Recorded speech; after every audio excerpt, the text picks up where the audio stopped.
Blog Talk Radio.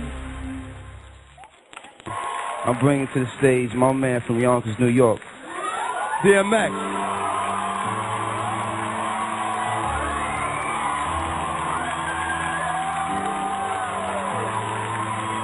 Yeah. Right up for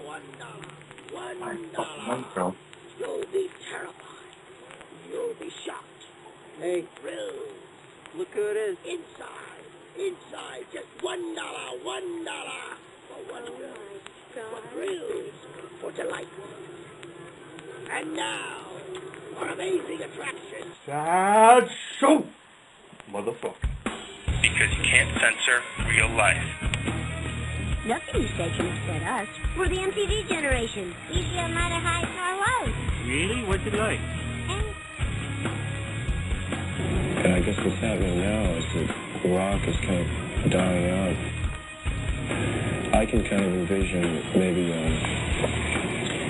one person with a lot of machines, tapes, electronic setups, singing or speaking and using machines. I'm bringing to the stage my man from Yonkers, New York, DMX.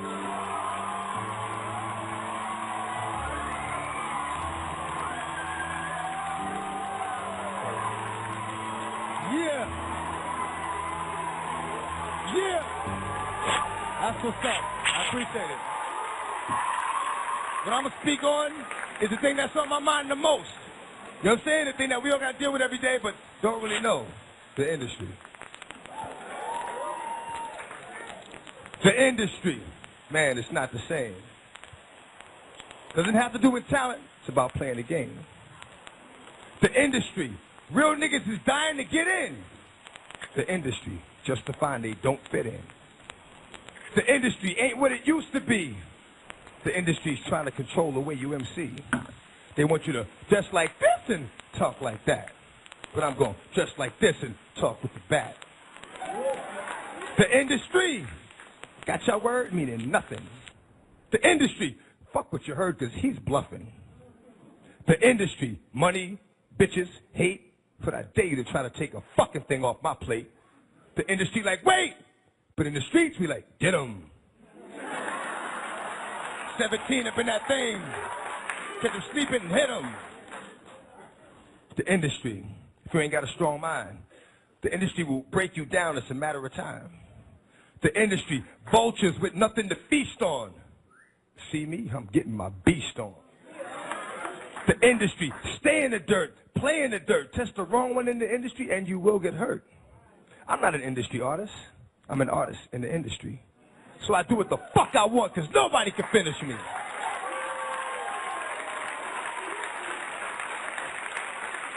The industry, wanted, dead or alive, new artists to sell their souls in the way they survive. The industry don't give a fuck about you. But the industry couldn't make a dime without you. The industry, I'm sick of this industry shit.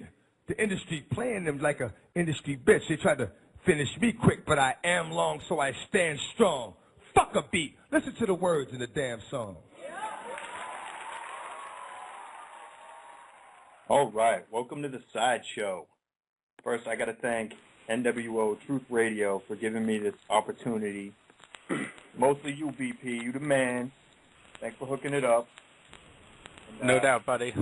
Dedicating today's show to Boobala, as usual, and giving a special shout-out to my boys, Billy and B, a couple crazy motherfuckers. I know why you laugh, B.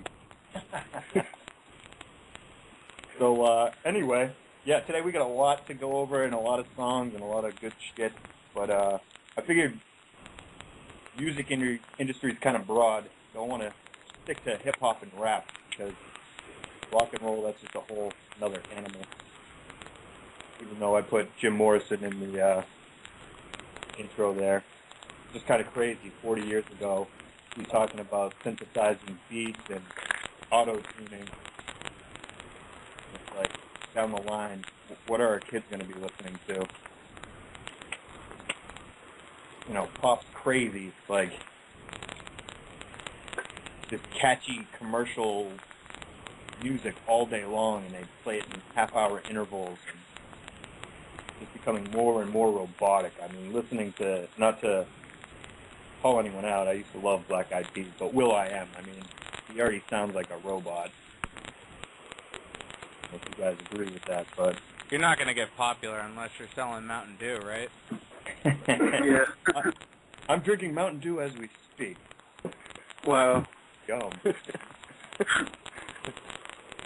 No, but yeah, exactly. I mean, within the past 30 years, I think 3 independent artists actually got onto the Billboard charts without a label. And I mean 3 in like 30 years, that's not a great percentage.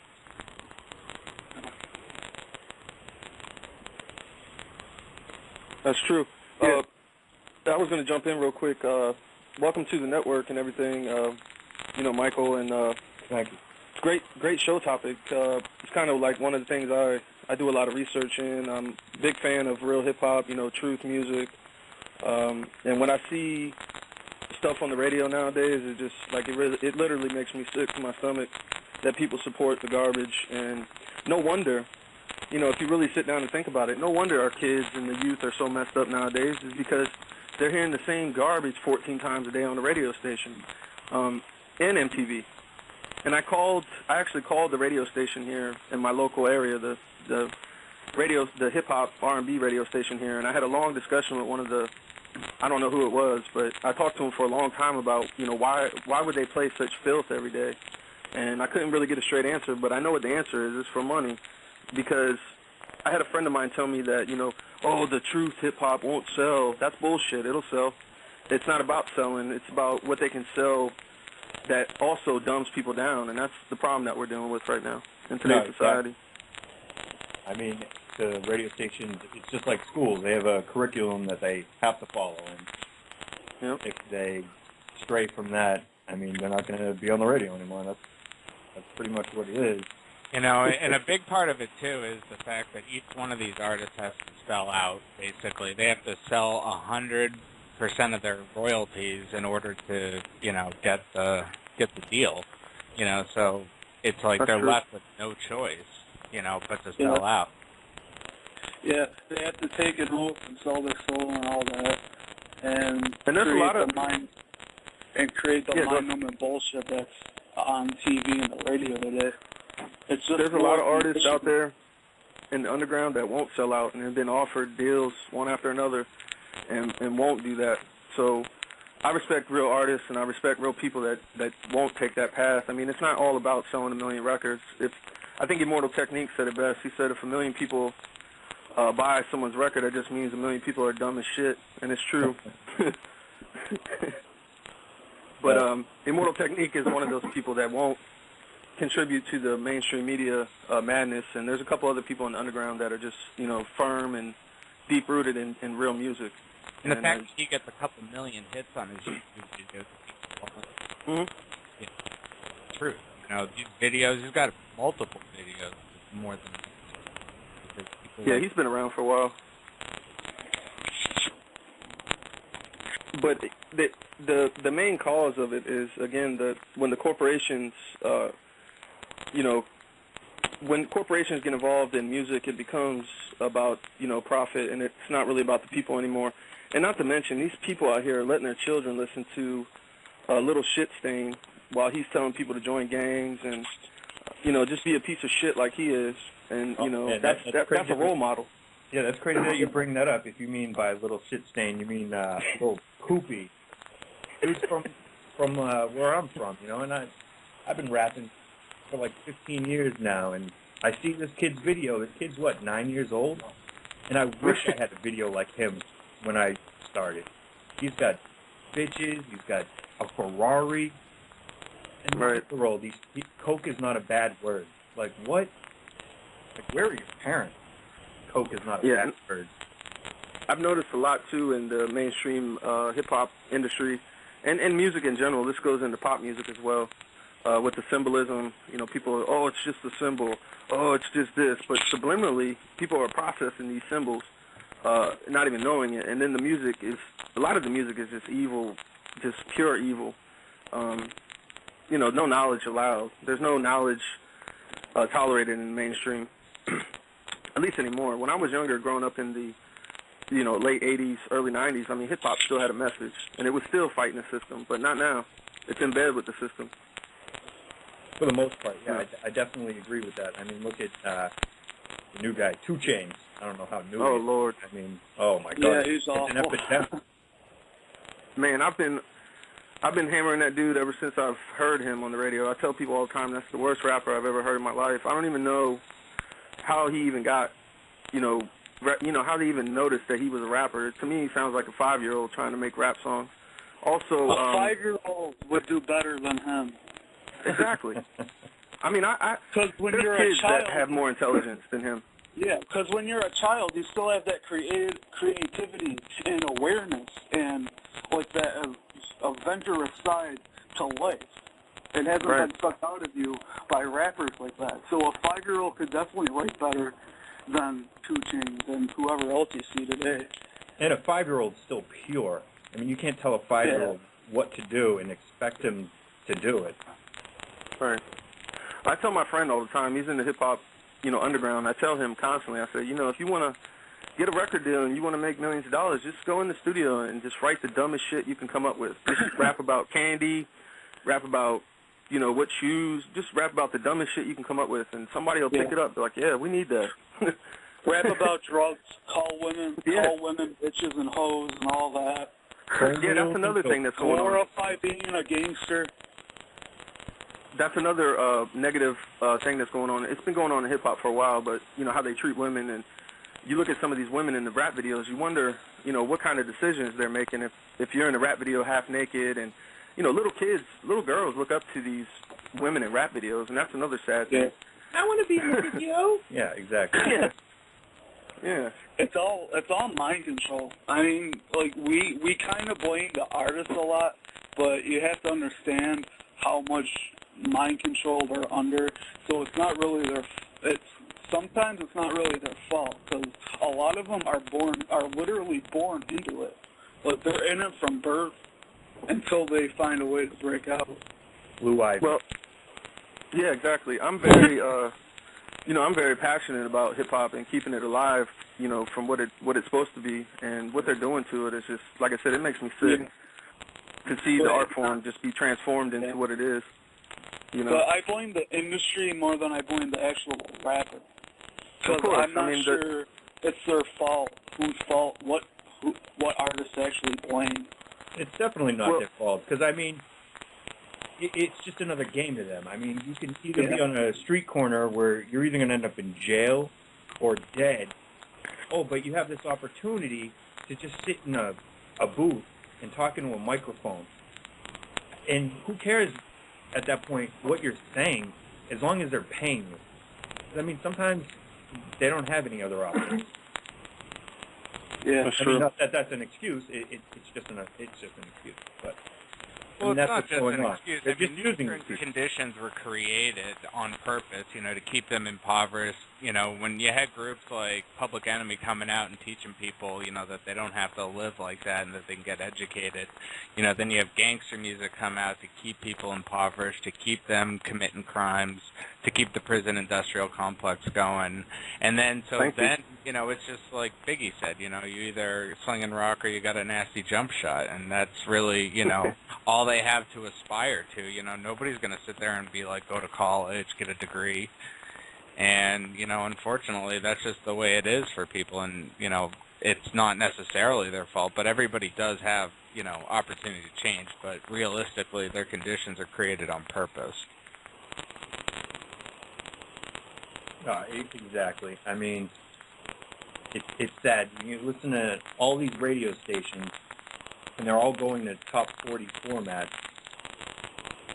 The new radio station around here, I don't know if you guys know, Hot 97, and they were claiming to be the alternative hip-hop station, but really it's just a loop of shit from 10 years ago.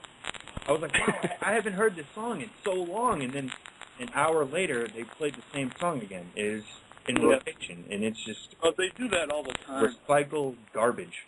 Yeah, MTV even did that, like when this music was new, that they replayed the same song over and over again. Yeah, when they played music. Yeah. It was music television. I mean, whatever happened to that? Remember back in the day when they started MTV2 because they had too many shows on MTV? Now MTV2 doesn't even play music. I mean, they're all owned by Viacom, BET, VH1, even the country music station, I think. I mean, do any of them play music videos? Probably not. That's right. No, MTV doesn't. Where is Headbangers Ball? They should bring that back. If they want to play anything, bring back Headbangers Ball.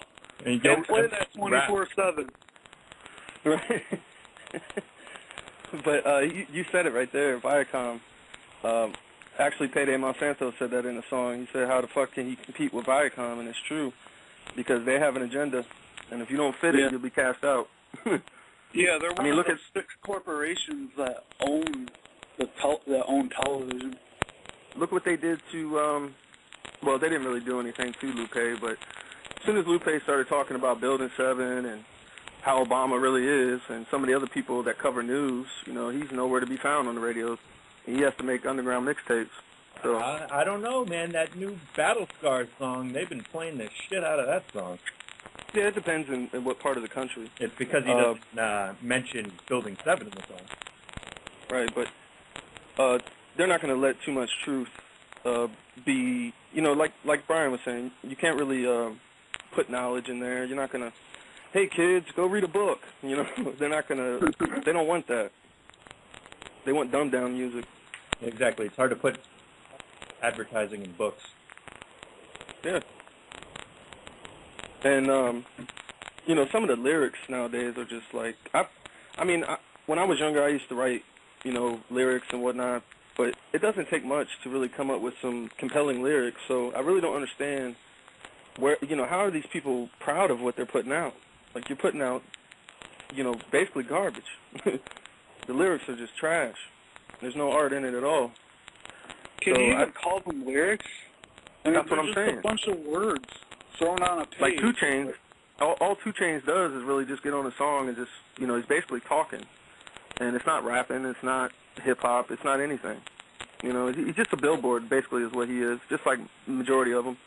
I think back to when, you know, 50 Cent got signed, and he became, like, his logo, and he became like a brand. Like, you'd be in Target or something, you'd see a 50 Cent T-shirt or a CD book or something with his you know, logo on it. So rappers become corporations, too. And the way he blew up, he bought everything, was selling water and all these other things. He's trying to be the rap mogul.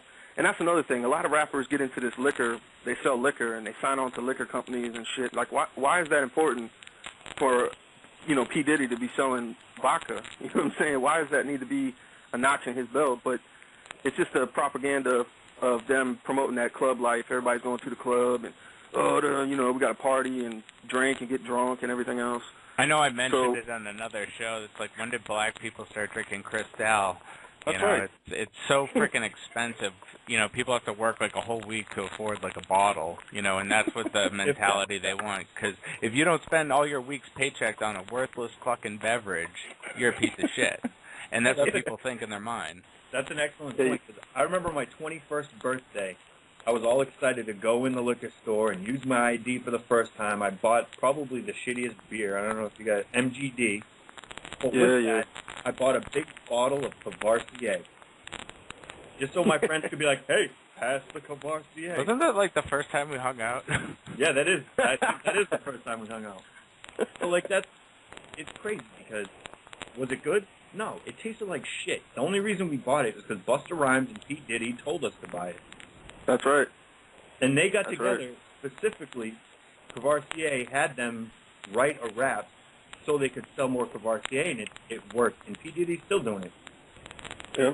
It's called product placement, and it's the way that they've changed all the marketing. So when you watch TV, you see a Pepsi bottle in the show, you know, or you hear the rapper rapping about, you know, a certain kind of Air Force Ones, or, you know, they're always working with the artist, to get these things unbeknownst to the viewers. They're like, oh yeah, maybe I do need to drink some Cavassier and get some Air Force Ones. No, it's the new subliminal advertising. I mean, I think it was in the 70s they banned subliminal advertising. And now, I mean, they're not even subliminal about it. It's like it's in your face. Yep. Just like the Illuminati shit. When you showed me that Kesha video and made me watch it, like my fucking eyes hurt. You're like, don't even say pyramid because there's just too many of them. Yeah. What video was that? That's a different Die young story for another day. I mean, all the people that supposedly throw up, their Illuminati signs and their gang signs or whatever. I mean, that's just crazy. But I believe a lot of these people don't even know what they're doing. In my wedding album, me and my dad were throwing up Illuminati signs because we didn't know they were the devil's hand signs. We can go back. Yeah, we can go back to the king of the hip hop industry, quote unquote, with Jay-Z and how he leads people. And this is why you have athletes throwing up the pyramid and the 3 6s and everything else. But blatant evidence pointing to Jay-Z being affiliated with secret societies and what he's involved in, and Aleister Crowley and everything else, and just the way if you go back to his first album, you can hear on his first album exactly in that song The Evils, where he talks, the chorus is about the Illuminati, and he's telling you, that was a Prodigy sample, but still, I mean, these things, this was his first album. This was back in early 90s. And he never changed. He just got worse over time, and now he's like, I wear all black, I'm blacked out. He has people call him Jehovah. In his mind, I guess he believes he's a god of some sort. But these people have to realize, money is not everything, and it's not going to. It puts them on a pedestal where they have all that money, But to believe in your mind that you are somehow superior to other people, even Beyonce did this recently in the song she just released, where she's telling people, she's telling bitches basically to bow down and worship her, because that in her mind she believes she's a queen of some sort in the music industry, which is crazy to me, because these people aren't anything but they're puppets basically. That's what they are. If you want to call it a spade, that's what they are. They're puppets for these corporations, and they reach the level of power. I mean, just look at Jay-Z's career, man. Look how far this guy has went. And I'm not hating on him. I'm not saying he's untalented or whatever, but just the path of his career and where he skyrocketed. I mean, this dude is in meetings and things with people that are, big ups. He was at the president's inauguration. Like, what rapper can even say that, So he's affiliated somehow in this shit. And then you can hear it in his music. I mean, he talks about his blasphemy and all his songs.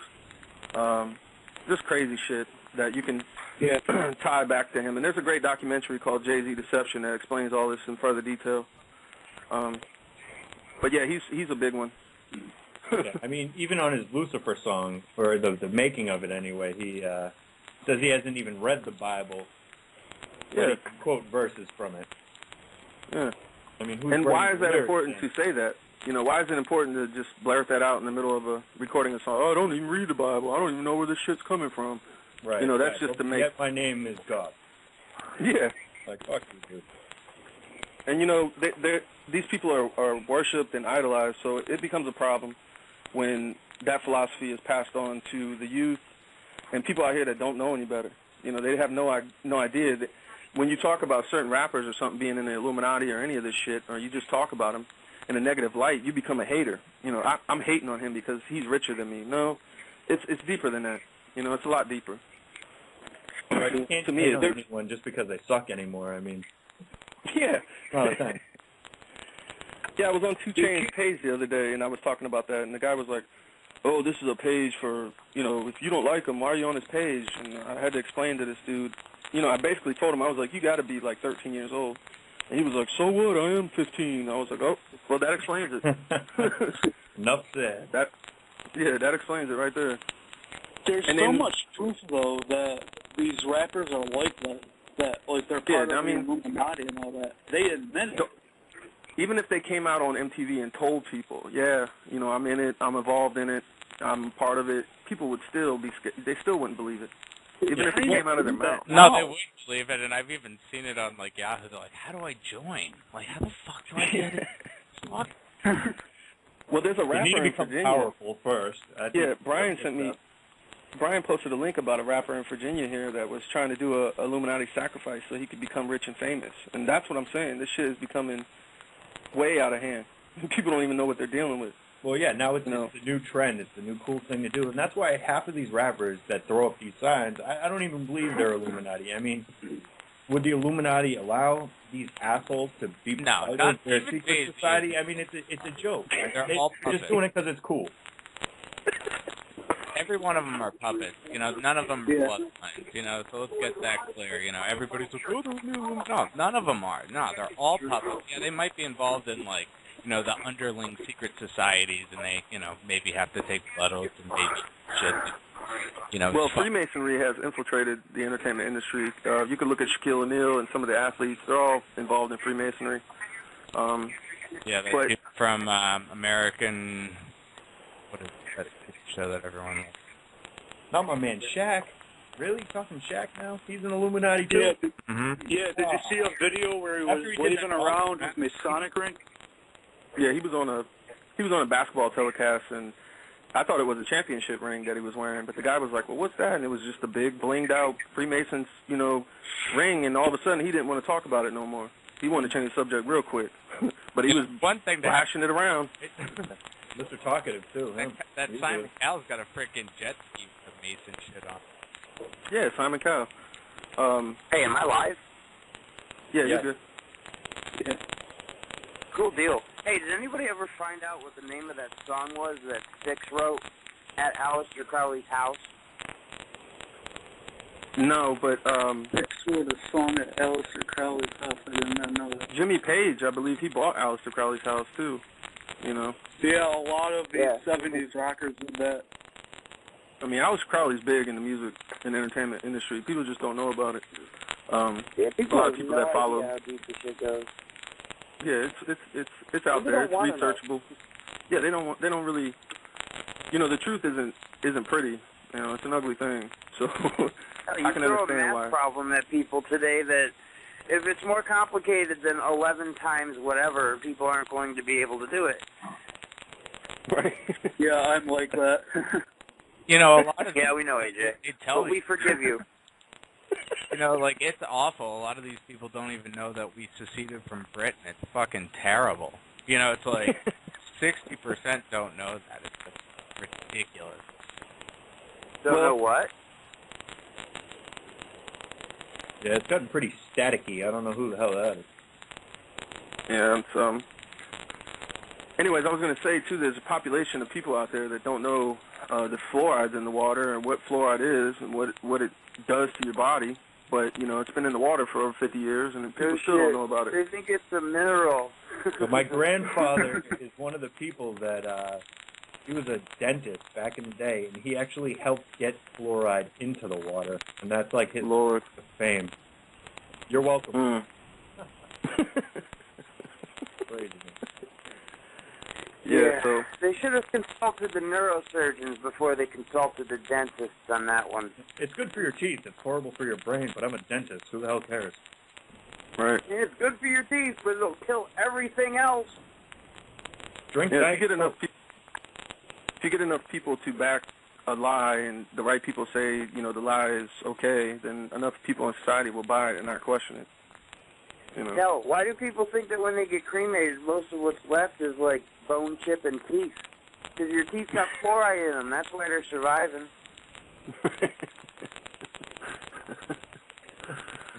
Every one of these dental fluorosis-soaked, mind-numbed, drooling idiots.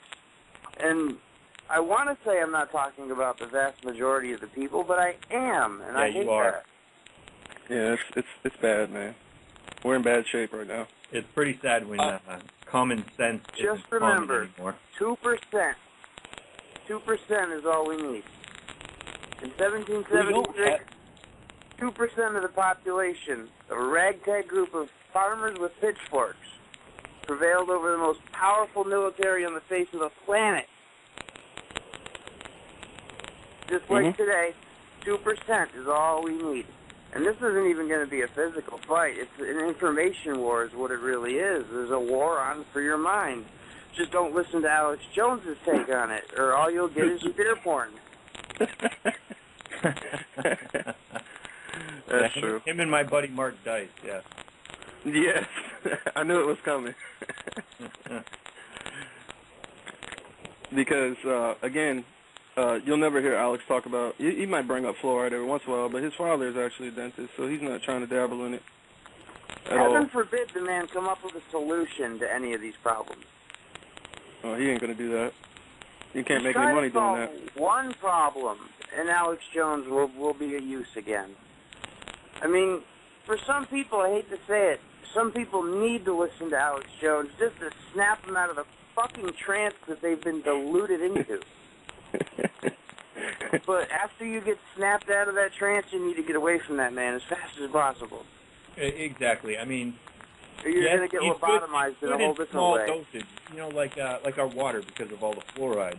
It's just like, he does have some good points, but if you listen to him too long, I mean, he discredits himself. He looks like a maniac. Yeah. Did you see his Pierce Morgan interview? If that's not God, it embarrassed the guy.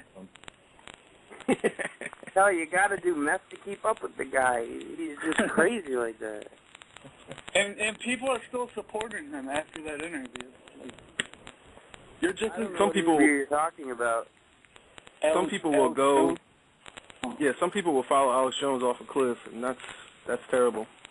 They're just as much as a anyone sheep who as follow anyone anyone anywhere blindly is damned. People should be leading their own course, and that's what my work's all about. I don't try to lead anyone. I want people to lead themselves to freedom. That's right. Yeah. All right, so I think we should play. Everybody hear that CIA static there? Yeah, I think that's Anthony. Yeah. Sometimes he has that when he calls in. I just call it CIA static because it's usually on the line whenever I am. Oh yeah, they're listening. I know. They're welcome to as well. But yeah, some music would be great. Take a little break or whatever. Here we go. We'll play a couple songs and then we'll get right back into it. All right. Excellent.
Got that crazy shit.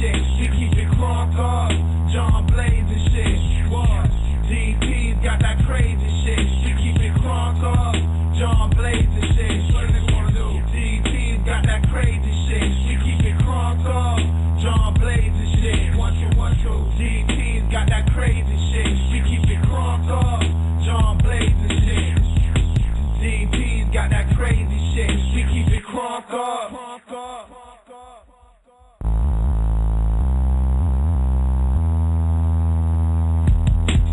They call it fake records.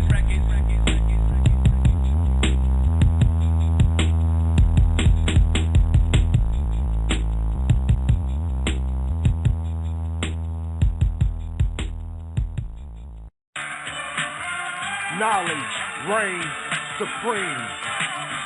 Conscience. It's what these cats need more of. Conscience.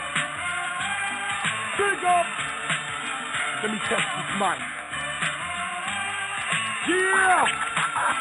Hey, I see dead men talking, dead men walking, dead DJs playing on dead coffins. The music is softened, the crowd gets lost when you playing hip-hop and commercials get tossed in. I rock often, no need for choking or coughing. I'm on top of New York like Boston, miles ahead, no need for forcing. I rock effortlessly, he dudes are morphing in the chipmunks. On the basketball court, I do a quick dunk. These dudes spin punks. I roll with conscience. They came on tour with us through Canada, spitting the raw with us. All of us. Lindsay, Brody, Brandon, Jack, Eric, Noah, the tour was rough. The snow, the rain, and all the dust. I'm surprised we didn't fall and bust. But that's called trust. So hush, we gonna rise to the top because it's tall enough. All of us. Beyond the clouds and all the fluff. Through the stuff hip-hop is calling us. So we will fall back. We will fall back. We bring the soul back. Bringing all that soul right back. Deep blasting through your brain. Blasting through your brain. If you pull the knowledge rain. Listen to that knowledge rain. Let's bring it back to where it started at. When garbage wasn't part of rap. Another starving artist leave a mark like an artifact. A&R to make it far, joined to a point. You deploy disappointment, then employed to exploit you. Whether or not it pays off, I'll never take a day off. On the road to riches, never claiming this a cakewalk. Starts with respect first, deficit is net worth. A leap of blind faith, I'm making sure my net works. I put my city on my back. Assemble with the temple and we bridging the gap. Cause once upon a time we were writing light and rhymes, but now it's been refined to inciting every mind. We climbing off the chart, never missing a mark. We all laming at the norm so we can rip it apart. So take a breath, save the stress, make them deaf. KRS, the triple play is triple A, a cut above the rest. Yeah. Music, yes, we use it free. A celebration in the world was real. Something so beautiful that it's not to make it marketable. Don't try to kid yourself. It's not something you attain by wealth. We set a world on fire and we lit it with desire. Yeah, the more time in the game, the more I grow hard. I go hard ever since the day my flow started. And Bro Spark got me pushing keys like Mozart. And so far, music taught exactly who my bros are. So what I've learned, be who you are. Cause life's too short to be ashamed of your scars. Aim for the stars, every phrase, every bar. Cause every page just reflects every phase of my heart. This is music, it's what I hold as a vessel to transfer the message from soul to pencil. It's so essential, so influential. No matter what I'm dealt, I'll never fool my potential. A man with a million plans, putting Van on the map, trying to build my brand. I'ma do this for Canada, fulfill the plan, till I fill the fucking stands with a million fans. Come on. So we will fall back. We will fall back. We bring the soul back. Bringing all that soul right back. Deep blasting through your brain. Blasting through your brain. If you pull the knowledge rain. Listen to that knowledge rain. So we will fall back. We will fall back. We bring the soul back. Bringing all that soul right back. Deep blasting through your brain. Blasting through your brain. If you pull the knowledge rain. Listen to that knowledge rain. This shout out to Trump, L-Rev and the Six Prophets. Make them best. Nashville, baby. KRS-One.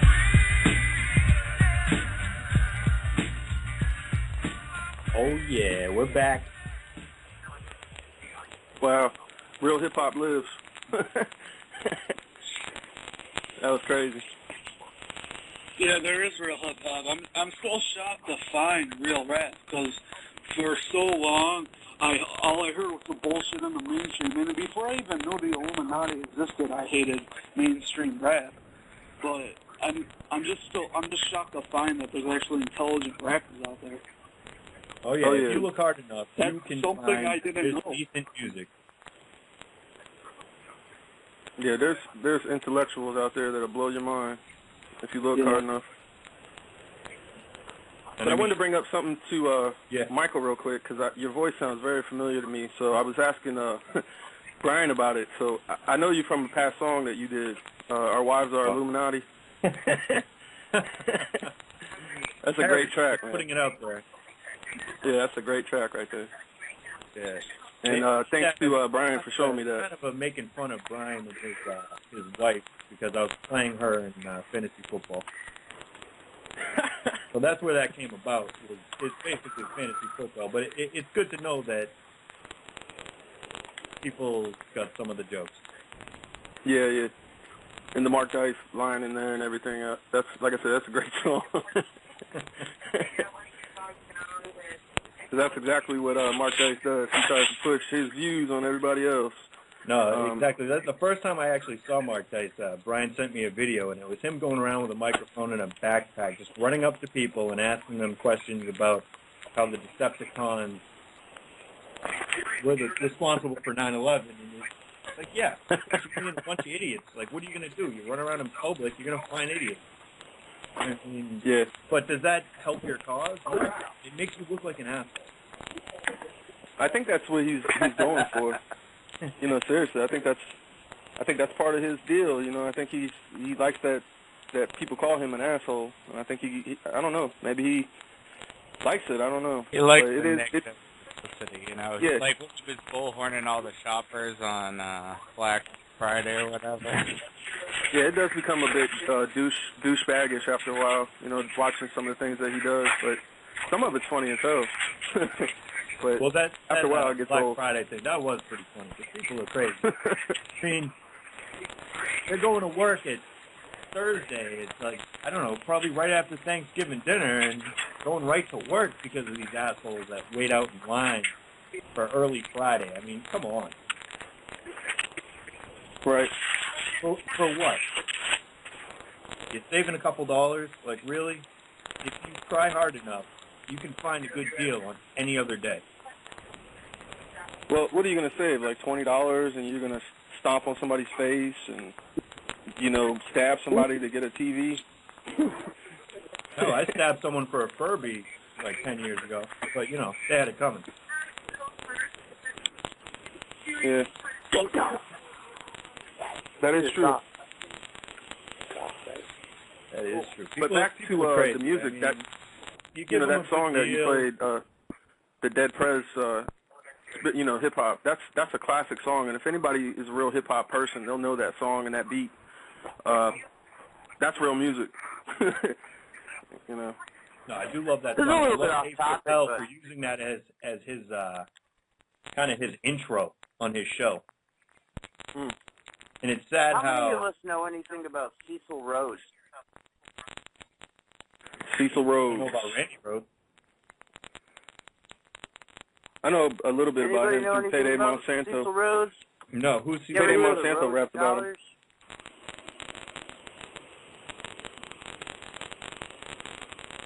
Right. Of course, as soon as I bring up Cecil Rhodes, there's a lot of static on the line. Well, who is he? Yeah, I'm on my Cecil house phone. Rhodes. You guys have heard of the Rhodes Scholars, correct? Yes. Yeah. Basically, it's one of the most prestigious scholarships that exist in the world. Cecil Rhodes is the founder of the Rhodes Scholars. There's a whole society that was created up after this guy, Cecil Rhodes. And it was his mission statement to bring about efforts to return America's colonies back under British rule. And this is the guy who his estate, when he died, funded a trust which pays for the scholarship. And it essentially recruits people into the Rhodes Society. which is entirely dedicated to the goal of Cecil Rhodes of bringing the American colonies back under British rule, still very much even today. And he's also reason, Mike, that you spent a bunch of money on your damn-ass diamond when you got married last year. Hey, that diamond's very important to me, man. Yeah, but you know what? That guy, he's the one who creates a fake monopoly. You know, we have monopoly laws in this country, but, you know, De Beers has a, you know, if they let all the diamonds out that they have, you know, and they keep us broke with, you know, they'd be worth like Guess who $1. administrated his estate? Nathan Rothschild. Yep. Yeah, well, So all of this, about of that course, diamond, ties I did back try to into find the a nice secret shiny society. It was huge, but Jenna wasn't having it because, yeah, she's been brainwashed by corporate America into thinking that, yeah, shiny things matter. And they Shiny do, right? things don't matter. As a Shiny matter of things fact, matter. shiny things... You're a shark in the water. Well, if you don't buy that ring, material she really won't think doesn't you love matter her. much at all. You don't love her if you don't buy her a ring. Because love is defined by the size of the diamond you can put on her finger. Yep, and if you get caught cheating, just do what Kobe did and buy her a $7 million diamond. It'll work. His wasn't even cheating. His was like rape cheating. That's worse. Yeah. Yeah. That's Honey, true. I have some breaking double the bad law. news for you. Yeah, You know, this will that's take care another of it. thing. All these artists are always cheating on motherfuckers. You know, they don't instill any kind of values in people outside of money and stuff. Here's the question: how do you even go about asking your wife to bail you out for rape? Well, I imagine that he called his agent to bail him out. I imagine his wife was still asleep. And the story started with, see, what happened was. Now we're going to cross that off my note cards, man. I had what happened was on a note card. I didn't know when I was going to use it, but I was going to use it. That was good. I would love to see that diagram. Draw me a sketch.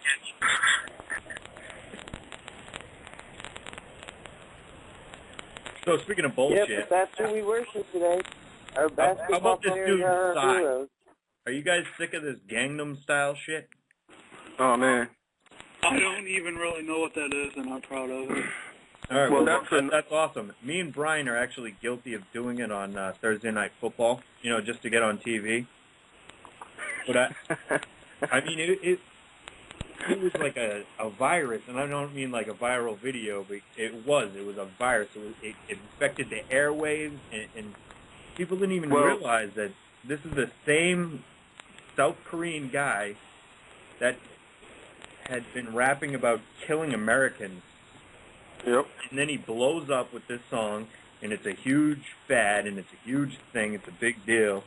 And people don't even know what he's saying. Obama brings it to the White House to sing it's replaced with the Harlem Shake now. He knows about Yeah, the I don't even know what the Harlem Shake is either. I have prevented myself from looking at the videos, from watching people do it, so I don't know. It's not even a song; it's just a beat that people dance to, and it just shows where people are, where people's minds are at in America.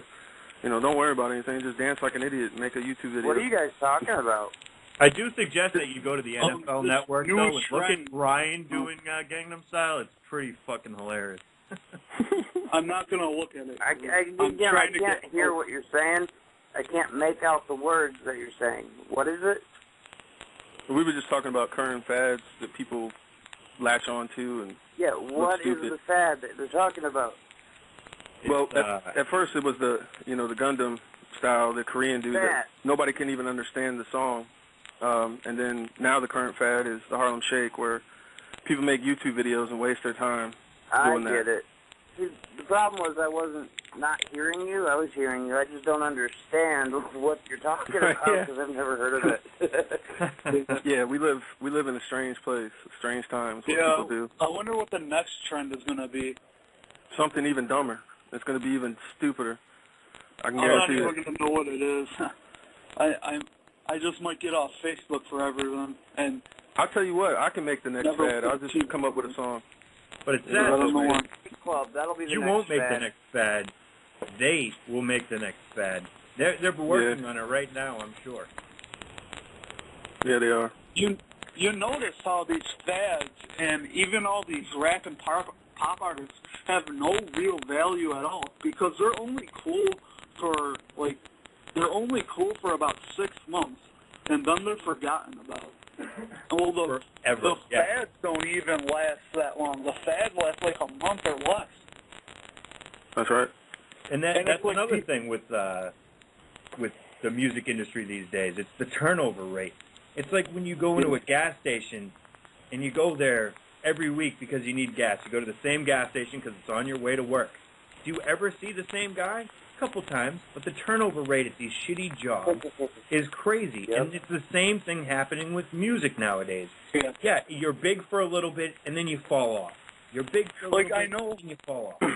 Yeah, like I know rock music is part of this, like Satanism and mind control stuff too, but their music lasts.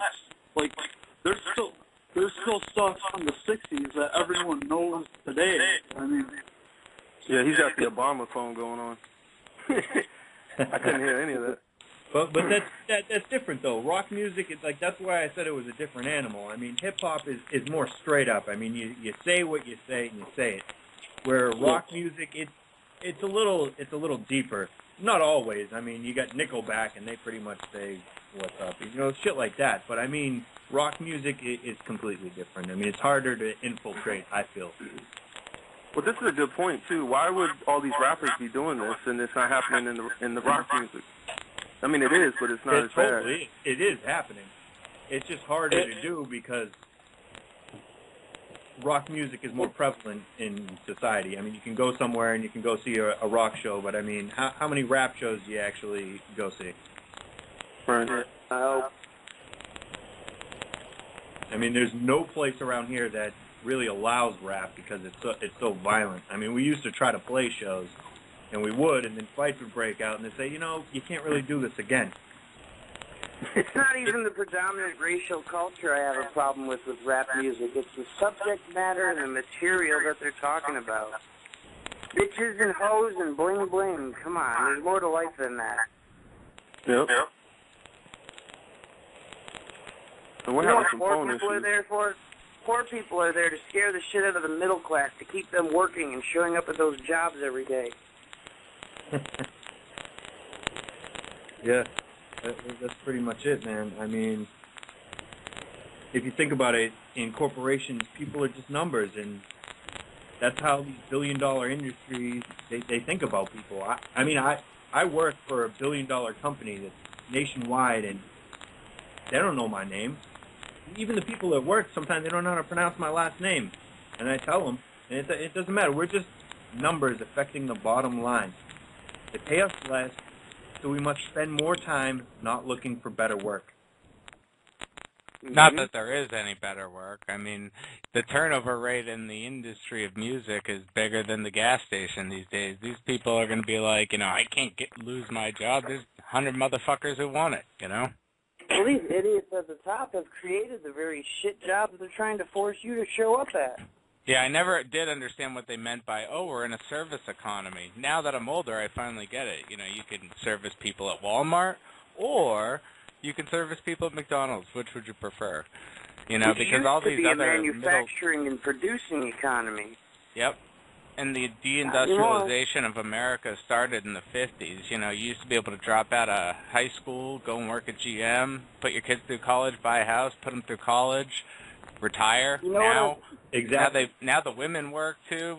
It's not enough to go around. Daycare's like 25, 30 grand a year in my state. I mean, and the frickin' rents are insane. You know, the cost of living, you know, we have our own austerity measures in America. It's called taxes, inflation, high gas prices, and high taxes, and no real wage growth for 20, 30 years.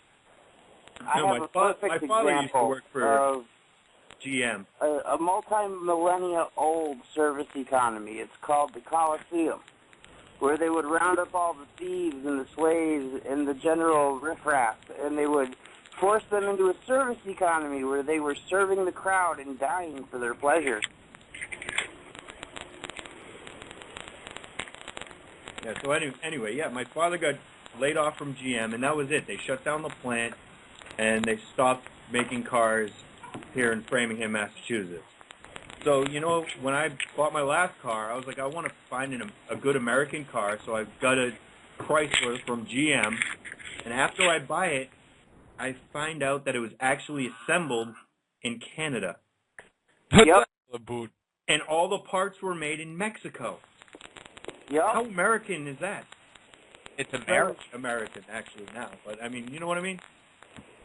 The only part of it that's American is the guy who's sucking off of it and living in that mansion.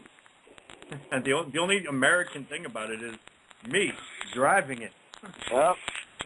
Like, what the It's fuck? only the owners of these corporations or the board of directors and their shareholders that benefit. The general employees of these massive corporations make shit.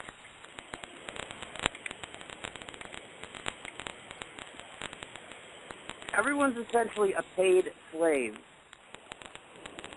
We are all paid slaves. And with that, I'm going to have to go to a couple more songs because, I don't know, it seems like we hit another wall and it's getting staticky. So, here we go. All right. And my dog's pissed. So, here we go. So I was sitting in my cubicle today and I realized ever since I started working, every single day of my life has been worse than the day before it. So that means that every single day that you see me, that's on the worst day of my life. What about today? Is today the worst day of your life? Yeah. Wow, that's messed up.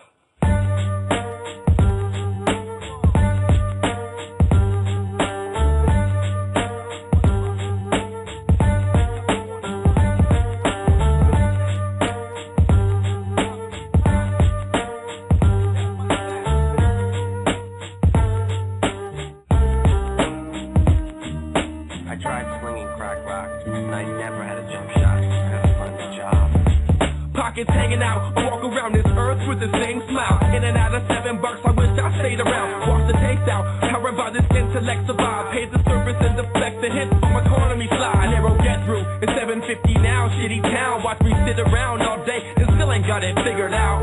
Bitter mouth from slaving a sweaty hour. Never taking a shower and stacking a fucking penny tower.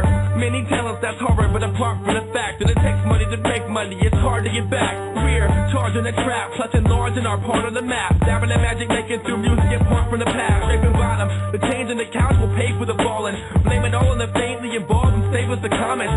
The days of the honest that came and gone, singing the same song. Bringing the flame storm on the game has made us a pawn. I hate this job. I hate this goddamn job and I don't need it. Yo, is this what I'm gonna have to take to the grave? Or is it punishment for the mistakes that I made? Yo, it's not, but if you stop and you get stuck in this race and ripped off, it happens often, from dust to your coffin. Is this what I'm gonna have to take to the grave? Or is it punishment for the mistakes that I made? Yo, it's not, but if you stop and you get stuck in this race and ripped off, it happens often, from dust to your coffin. Fuck the alarm clock, cheap shots from my jaw, wild saw logs out, sporting morning hard cars, rolling tongue. Tried to lie but tastes like mostly rum. No deodorant as I step out into the molten sun. Caught in the idiot race, lost in the infinite days. With pitiful slaves, a piss in your grave for minimum wage. I wish I could scrape just a little of change. Take a fistful of faith to the bank and exchange to break the chains that riddle my brain. I hate my day job, I need a raise. God damn it, these low figures got my big toe in the trigger. This is the way west where paychecks can break necks. Wait for latest state debts, space cadets and train wrecks. Age of Aquarius, save the kids and bury this fucking terrorist. Lack of awareness is some scary shit. Dwelling in the hellhole, it feels so bad. No helping hand, they sold my soul to the repo man. Looks like you've been missing a lot of work lately. I wouldn't say I've been missing, yo, is this what I'm gonna have to take to the grave? Or is it punishment for the mistakes that I made? Yo, it's not, but if you stop and you get stuck in this race and ripped off, it happens often, from dust to your coffin. Is this what I'm gonna have to take to the grave? Or is it punishment for the mistakes that I made? Yo, it's not, but if you stop and you get stuck in this race and ripped off, it happens often, from dust to your coffin. Raging torment, money fails me, work is all I see too often. These walls I hear them speak, they say I'm locked in, all contained inside this life. Drawn this comic drama series, top competing amateurs, it seems so weak to charm these series. There ain't no better half, there ain't no greener grass, there ain't no such thing as luck or even beaten path. But you can see its wrath, but below the surface is its underground. Support beneath the floor is what its purpose is. I spent my time wrong, I'll spend my bucks worse. Tell me something's wrong with me, but call me up with pills at first. Yeah, there's a gift for that, it's time off and raises. This business is hatred, jaw deep in this matrix. So, help it grow or let go. Ain't no bankroll in Mexico, so take both your bags and your hopes. So beat the death blow, a minimum wage and some max taxes. Clip that by burning the bridge with your last matchstick. We don't have a lot of time on this earth. We weren't meant to spend it this way.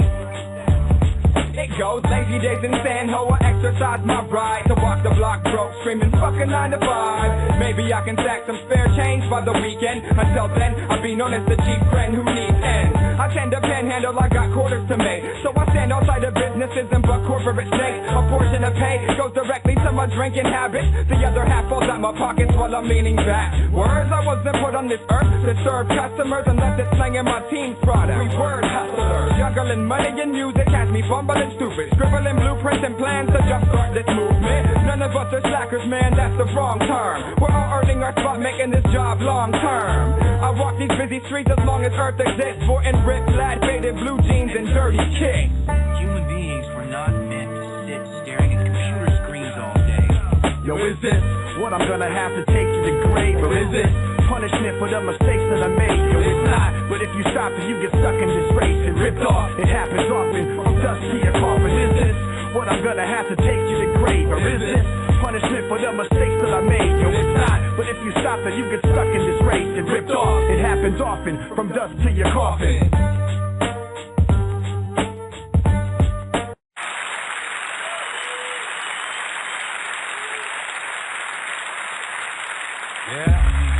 Sooner or later, the people in this country are going to realize the government does not give a fuck about them. Government doesn't care about you or your children or your rights or your welfare or your safety. It simply doesn't give a fuck about you. It's interested in its own power. That's the only thing, keeping it and expanding it wherever possible. I ain't no conscious political rapper. I just say real shit.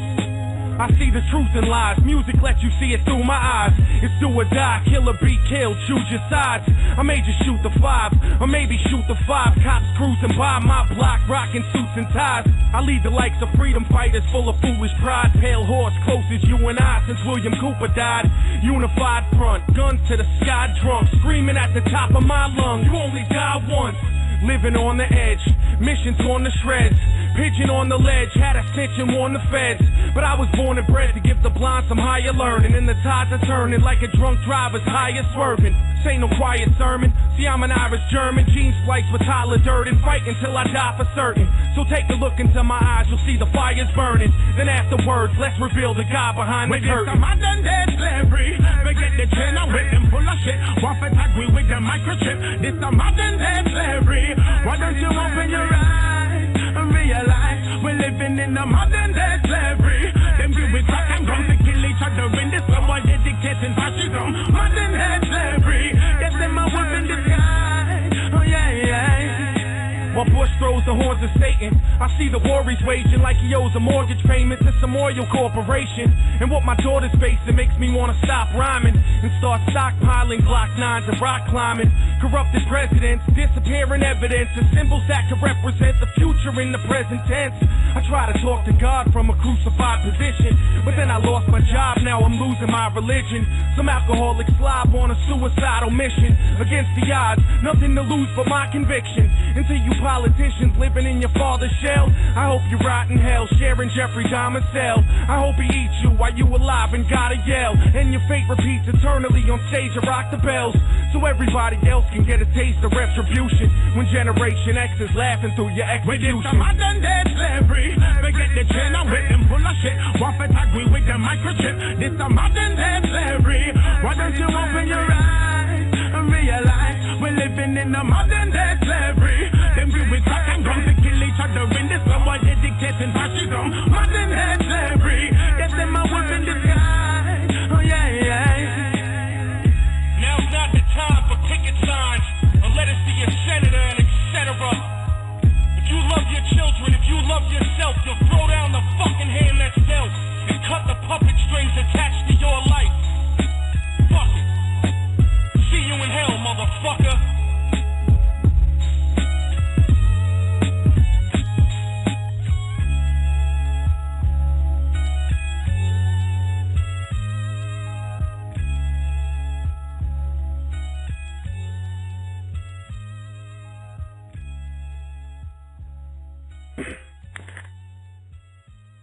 And we're that back. was great.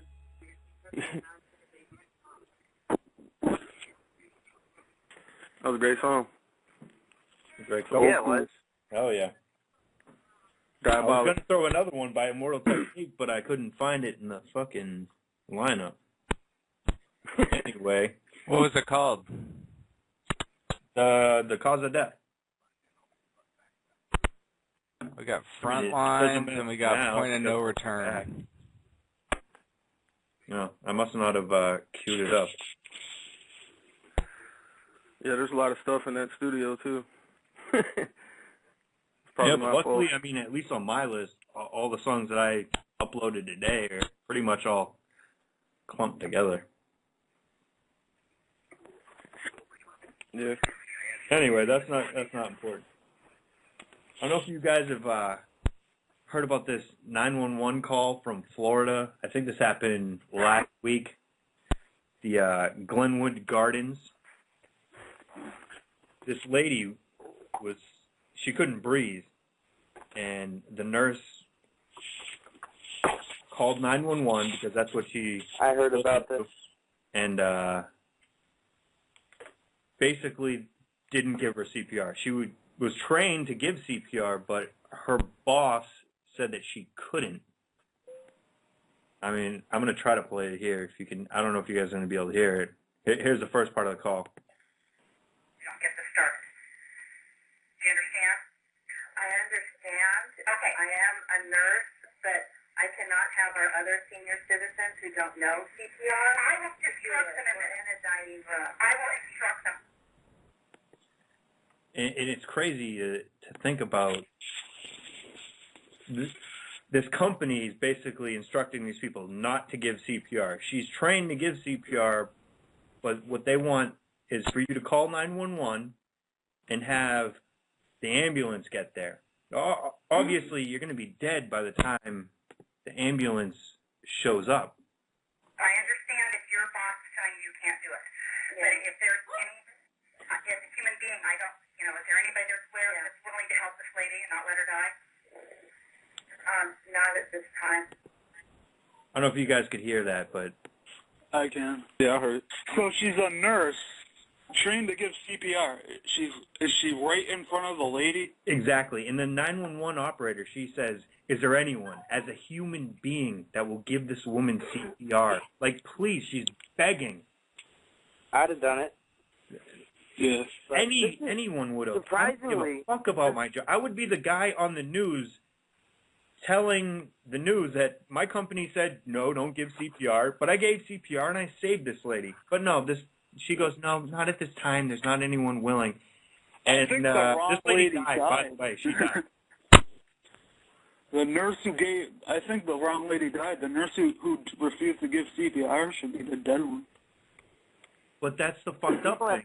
Apparently, they signed the daughter of this woman signed a waiver, so they're in the clear. It doesn't even matter. People got to understand this is not a new phenomenon, though. I mean, this is part of a deliberate and well-financed, clever, and hidden agenda to totally transform an entire part of our psyche. Thousands of years ago, if you saw one of your fellow man about to eat berries from a plant that you knew was poisonous and would kill him, your instinct would be to warn your fellow man of the dangers. And that has almost been completely drilled out of us today, to where the people who are warning other people of the dangers around them are viewed as psychotic. And this is just a further addition to that agenda, to where we will no longer give aid to people who have already eaten the berry. You're 100% right on that, and it also goes right hand in hand in New York City and a lot of other places. You see them letting or telling businesses that are using food, they're going, you can't give that to the homeless. You need to throw that away. You know, we haven't inspected that, so let these people starve to death or get, you know, from us. But, you know, they're rationing food. You know, there's restaurants. You know, my wife worked at a restaurant. They threw away enough food probably every day at the end of the day, just enough loaves of bread to maybe feed 200 to 300 people per. Yeah, and so it's like, you know, everything, you know, they're getting people based on regulation to change their behavior patterns, you know, the empathy inside of us, the good-willed nature, and just to turn a blind cheek, go, oh, I don't want to get in trouble. Oh, that's against the law. You know, and that's tyranny. They're no longer just legislating morality with cigarette taxes anymore. They're trying to legislate morality out of us. I say, I don't care what they say, this is a matter of fundamental law. If you know CPR and someone is in need of CPR, I don't know who that is, man. An obligation to perform. We're fucked up to my dog barking.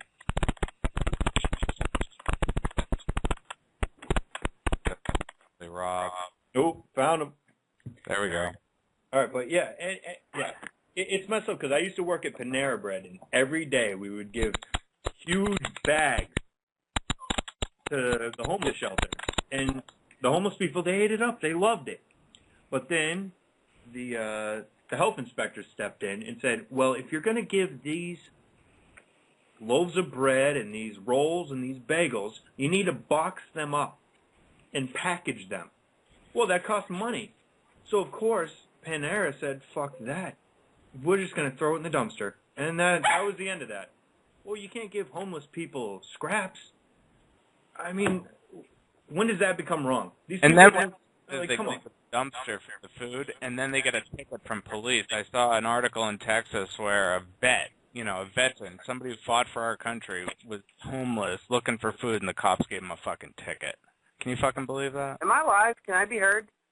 Yeah. Yeah, we got you. Yeah, you guys hear me okay? All right. Yeah, there was a bad phone thing going on. Someone's phone was fucking up. Yeah, it was bad. But yeah, we're good. Go ahead. Once Panera stopped selling the bread and decided to give it away without charge, it's no longer in the realm of commerce, and the health inspector has nothing to say. Well, they shouldn't have anything to say, but apparently they do have a lot to say, and they've got all these places by the balls. I mean, at Honeydew, it was the same thing. The donuts, every night, they would get thrown away. So what happens? Those inspectors They get thrown away because because they have to be boxed up and packaged, and that's bullshit to me. I mean, it's that Seinfeld episode where the homeless people wouldn't eat the muffin bottoms. Yeah. Yep. I mean, if you're hungry, Ridiculous. come on. You're hungry. You want to eat. But they tell you what you can eat, you can't eat. Government. They want to keep people dependent upon them when they can't take care of them. Exactly. But anyway, I say if you know CPR and someone needs it, you have an obligation to perform if you're there. Thank you for bringing it back to the point. Yeah, I mean, I totally lost my train of thought there, but yeah, exactly. I mean, I couldn't imagine seeing a person that couldn't breathe and not just wanting to go and save them. Like, I know you have your orders, you have your protocol that you have to follow, but I mean, just like the 911 operator said, as a human being, I mean, come on. Like, what is wrong with you? As a human being for a minute, legally speaking, you have an obligation. It would be gross negligence. You could be held liable for manslaughter if you refuse to perform. Oh, and no. your boss cannot order you to commit a crime. She's fine because she did follow protocol and there were waivers signed. But, I mean, that aside, legal, who cares if you get sued later? I mean, if you see someone in trouble, don't you want to go help? Yep. You render aid first, you ask questions later. Exactly. I mean, the government wants the other way around where they're shooting us first. Then getting in trouble for not helping someone. Exactly. Right on. Yeah, it's just like that rape case in Ohio where literally There was hundreds of people that saw this, and everybody didn't do a thing. You know, this Are you chick, talking about that video? oh, I don't know if it was a video. No. Oh, because I just saw this on the news. There's these two kids. They get charged as adults. I guess Well, they're you know, she 17. didn't say no. Well, no. These two kids, right? They get drunk with this girl. They all get hammered, and basically they film them raping her, and they put it on YouTube or Facebook or whatever. They uploaded it. Like, are you fucking retarded? Like, sorry to use the R word there. Yeah, I mean, come on, like job for him there. Like that's the first line that each one of them is going to drop in jail is, what happened was it was on private settings and it got changed to public by mistake. Yeah, well, you know, they're going to get some private settings up in their fucking asshole with my man Bubba. And they're going to deserve it because they violated the rights of another. This is the generation we're living with nowadays, is whatever you do, it's cool. Let's video it. Let's put it on internet. Let's see how many hits we can get. Oh, and it has to be totally degenerate as well. You know, it's like Honey Boo Boo like mixing like Mountain Dew and Red Bull together or whatever. It's like shot. Oh man, I can't even believe that chick. She got famous from walking around Walmart with her fat ass mom. Honey Boo Boo's mother needs to die. She needs to be shot, and I'm sorry for being. She doesn't need to be shot. She's gonna. I mean, look at her. She's gonna die soon. I know, but we are celebrating. To kill her. We're celebrating and aggrandizing the most disgusting aspects of human behavior. Yep. Yeah. The most ignorant and stupid among us are who we're celebrating now. These are our fucking heroes. Honey Boo Boo.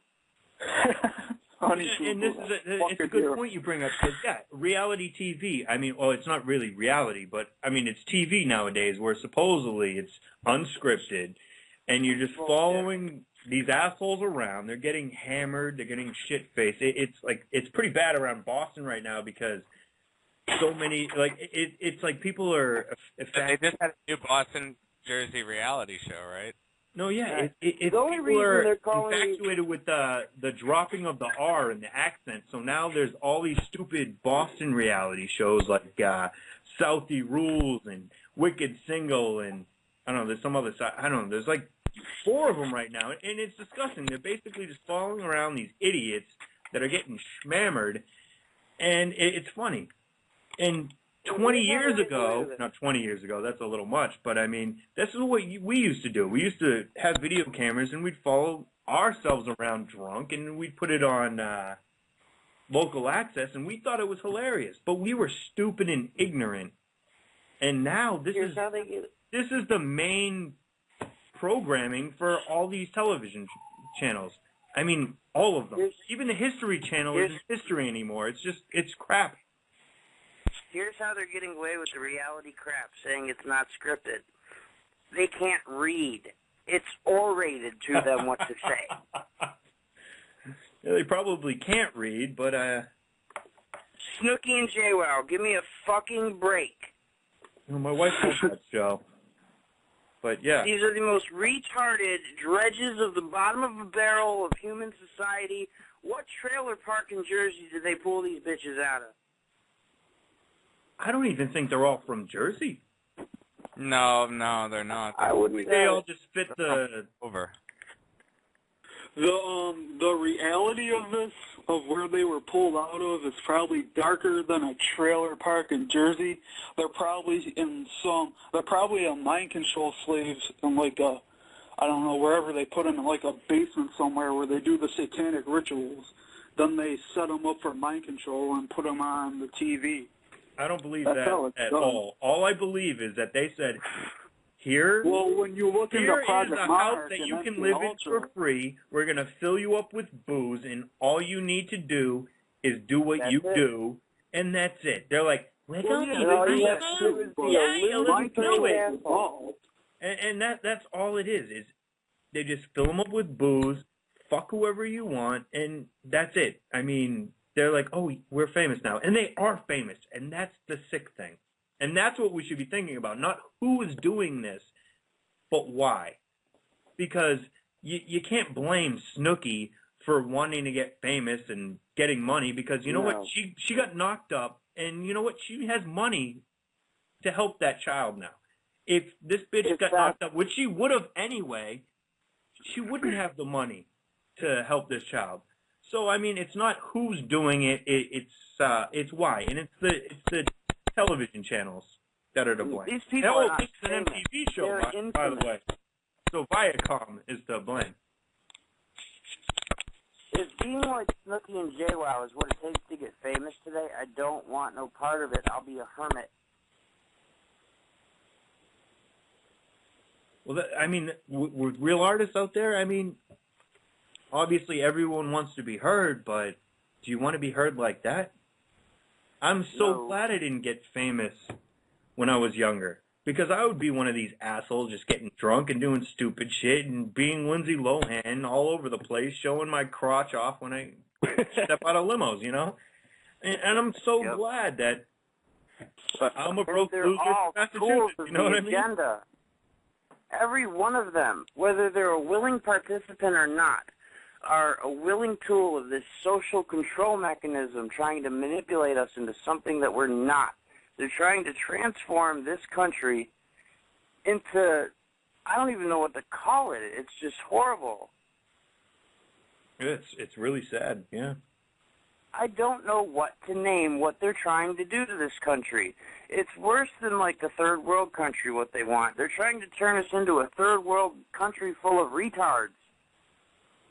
Well, of course, you know, they want everybody to be dumb, because if everybody's dumb, nobody can question authority, nobody can create any real change, nobody has the mental capacity to think above, you know, their day-to-day operations. Someone just smart enough to pull the trigger.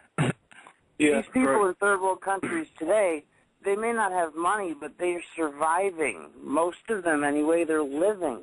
These people know how to take care of themselves. Most Americans do not know how to take care of themselves. If the shit hit the fan tomorrow, 90% of this country would die in a week. Yep. Yeah, we don't have any skills. Like, we would, you know, back in the Great Depression, you know, things were really bad, and people took care of other people. People could grow their own food. People, you know, made it work. You know, nowadays people are so enabled, they don't have any skills. You know, they're going to freak, you know, if people lose power, they freak out. Yep, 80% of the people during the Great Depression were self-sufficient and able to grow their own food, make their own clothes. If we had one of those today, it wouldn't be anywhere near like that. People would die, like, a lot. You know, sometimes I feel like that's what this society needs. Is, I mean, you know, a zombie apocalypse. I hate to say zombie apocalypse, even though, you know, but I hear you, though. I mean, it's something I feel like it needs to happen, and it would really help society, because there's a lot of dumbed down, mostly dumbed down idiots, and that's what we're dealing with. There are people that are too far gone to be helped. Yeah. What do you mean by a zombie ignorant people? There's ignorant people and there's stupid people. Throwing that out there as a end case. Ignorant people can be helped. Ignorance is just a simple lack of awareness regarding a certain set of facts. It can be cured with information. Willful stupidity cannot be cured. You can't fix stupid. I don't know. I think you can fix stupid. You can't fix ignorance. Yeah, or willful ignorance. I mean, I've seen a lot of people with severe learning disorders. I mean, like severely autistic. And these kids, I mean, they're bright and they're good people. And I would never say that they were ignorant or stupid. I mean, they try. And a lot of these people with incorrectly brains, using the word ignorant. I mean, these people are just being dumb. I don't know. Yeah. Ignorance, for the most part, bears no fault. Ignorance is just a lack of awareness. Stupidity is what you're talking about. This willful, I want to be dumb mentality, where stupidity is celebrated, and the worse grades you get, the more laid you get. I mean, that is true to a point. I mean, yeah. Are you talking about the people that start their acting careers with Denny fights on YouTube? That's one way. Those are hilarious. You're Justin Bieber's. And you know, Justin Bieber, like, I look at his hair and I'm like, dude, this guy's fucking Vanilla Ice. What the fuck? Like, yeah. they're like, that's the same hairstyle he has. Back in 1990. Well, there's no originality with what they're doing. It's the same story over and over again. There's originality anymore. Everything has been done. There's nothing you can say that hasn't been said. There's only so many words in each language. Simpsons did it. Exactly. Yeah, Simpsons have fucking done this. It was funny because after Brian's like, hey, you should call us MTV Generation, I just type in MTV Generation into YouTube, and the first clip I get is The Simpsons. Yep. I mean, shit, they had to create Ebonics just to make us dumber. Have you guys seen the movie Idiocracy? Yeah, yep.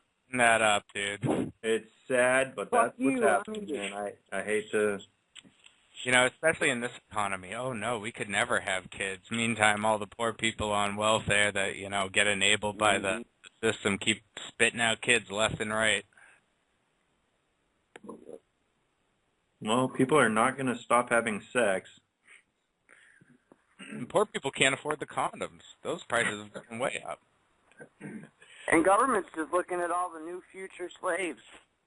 That's exactly right. And, you know, I have a theory on this because I'm like, you know, the government looked at the poor people like, oh, he's only making $20,000 a year. But if he's in jail, you know, taxpayers have to pay $60,000 a year. Or if they're on food stamps, that's $30,000 to $40,000, you know, plus the housing and everything and taxpayer money that has to go to these people. So they're worth more poor and doing nothing than they are in the workforce, or they're worth more in jail. And so, because the taxpayers, every dollar printed by the government goes to the Federal Reserve. They make all the interest. There's not enough interest in the system to pay all the money back. So it's a debt money bomb, and it's going to explode. Yep, and it's going to leave the international banks with ownership of all the property and the people holding worthless paper, and it's going to end up criminalizing the remaining non-criminal activities that you can do without a bother.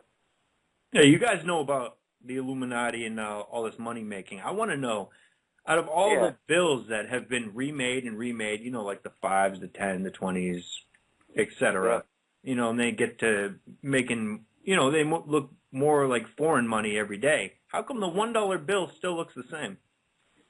Is it because of the pyramid on the back? I don't know. It probably is because of the symbolism on the back. That's crazy. These 5s and 10s even got to that point. It's because, you know, people started counterfeiting them. And, you know, that money is in there, you know, it's kind of like so they can secure their monopoly. Like, if anyone's going to print fake money around these parts, it's going to be me here at the Federal Reserve. You hear me? And then, you know, counterfeit won't tell you the truth. I mean, they're just easier to print. Like monopoly money now. It literally, like, if you line up each bill of colors, they're, like, identical to monopoly money now. Well, whether you make it or the Federal Reserve makes it, it's still counterfeit. Yeah, exactly, because what's it backed by, all this? Nothing. It's backed by the Federal Reserve's ability to take people's money right out of their pay before they even get paid themselves. Withholding its source is what gives the dollar value. Exactly right. And we were taken off the... I'm sorry, my dog's barking like crazy, so we're going to have to go to a song. DJ Indiana requests this. Forget what you knew. Welcome to the motherfucking battlefield. I two-step with Lucifer, and ever since I started dancing, I walked the fine line between Einstein and Charles Manson. Starved this famine with my stomach growling, like someone shouting 100,000 times louder than thunder pounding. Fuck around and I'll punch your mouth in. I'm king of the mountain with my life in this project like it's public housing. Counting on the fact I firebomb entire songs and won't stop till the world's inside my palm like Viacom. Diabolic, I'll supply the higher wattage via fiber optic wire till you acquire some kind of knowledge. Cause life made me grow wiser than old Old-timers hot-headed like the Ghost Rider, behind the slow driver. Soul survivor, flowing live is second nature, so don't test. It's best to save your breath like respirators. I throw a punch at your ribs that gives your lungs asthma and has you pouring out your guts faster than Dutch masters. Drunk bastard, past the point of no return like Denzel, tricking Ethan Hawke into smoking Sherm.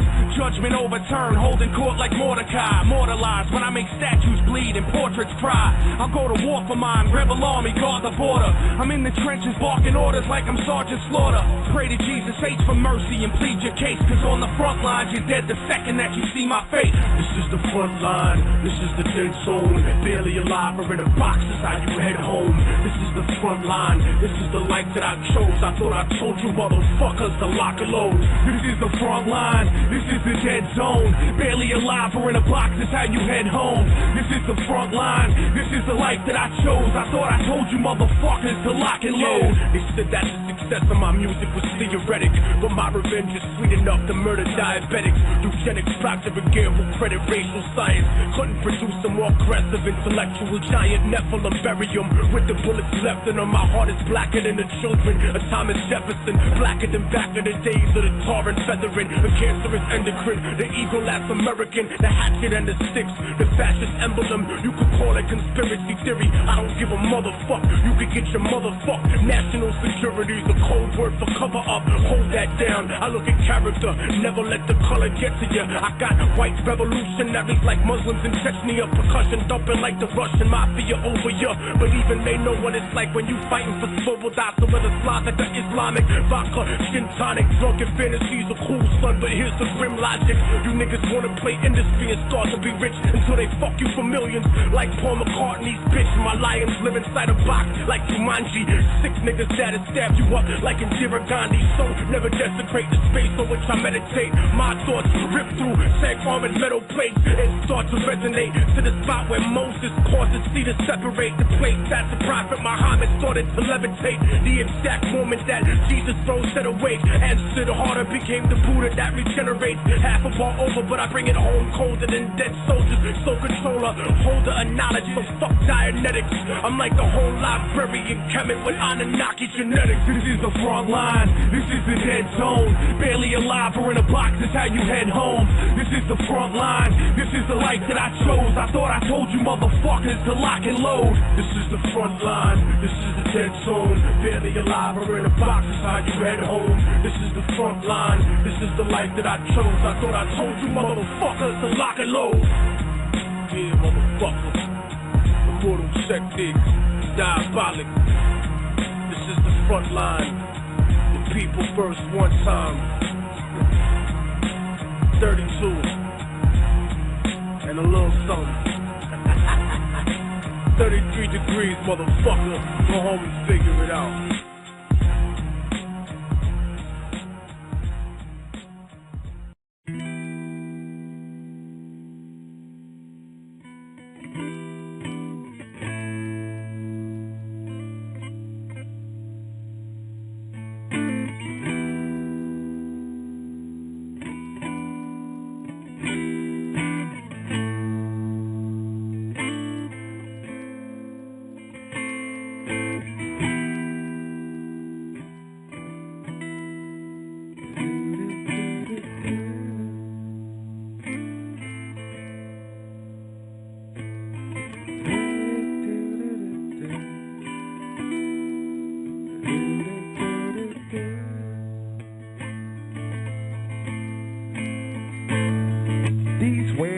Wages kill the ends. Introduction, man, I should've schooled it up when I was younger. Should've stuck the plan. Always had the dreams of being more self-assertive. And my kid's a teenager, now he needs the health insurance. So break my body, break my soul down. Just another zombie walking blindly through your ghost town. Pull up to the bar, to politic and top the power. Ain't nobody really all that jolly at your happy hour.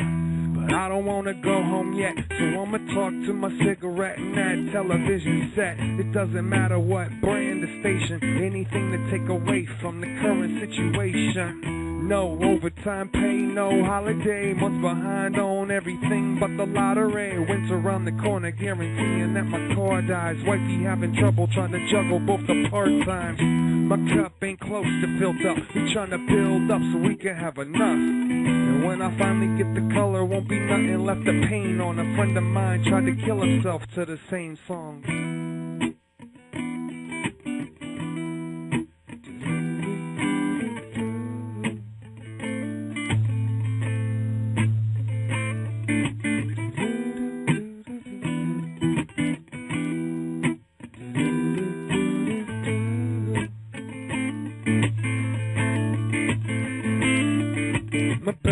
Is mad at making magic out of canned goods. My tax bracket status got a question in my manhood. My shorty got caught smoking weed at a concert, and if I smack 'em, everybody treats me like a monster. My neighbors ain't doing much better, and we make it competition instead of sticking together. Can't save, no nest egg. In fact, this nest is rented. In fact, that rent is late. Wait, the money ain't here, the raise ain't coming. Just me and my son and that crazy woman and those bartenders. This whole fucking country got everybody swallowing that lunch meat. Maybe we can speed up the process. Kill me in my 30s in the name of progress. Put me in the dirt and then change the topic. Sometimes seems like the only way to stop it. Contemplate my departure date. Doesn't take a lot to get a lot of us to talk this way. Take a shot at me, that's all I'm obligated for. Apparently my only guarantee is a walk away.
All right, first I gotta say that dude Atmosphere, blowing my mind. A lot of these people that I'm playing, blowing my mind, and I found them all by accident, word of mouth and whatnot. Another guy that I found by accident is my friend Norm, one of the best guitarists and most underrated rappers ever. Yeah, probably the whitest rapper ever that there is. But well, thank you. I won't contest any of those facts. Yeah, this is my boy Norm. What's going on, everybody? Good to be here. Looks like we have a couple callers on the line. I think I might know one or two. Probably just one. But before we go into it, I want to embarrass Norm by playing one of our songs that we played at Rainbow Buffet. It's actually not a place anymore. That place has been shut down and turned into some other fucking place. But anyway, here's me and Norm, Rainbow Buffet.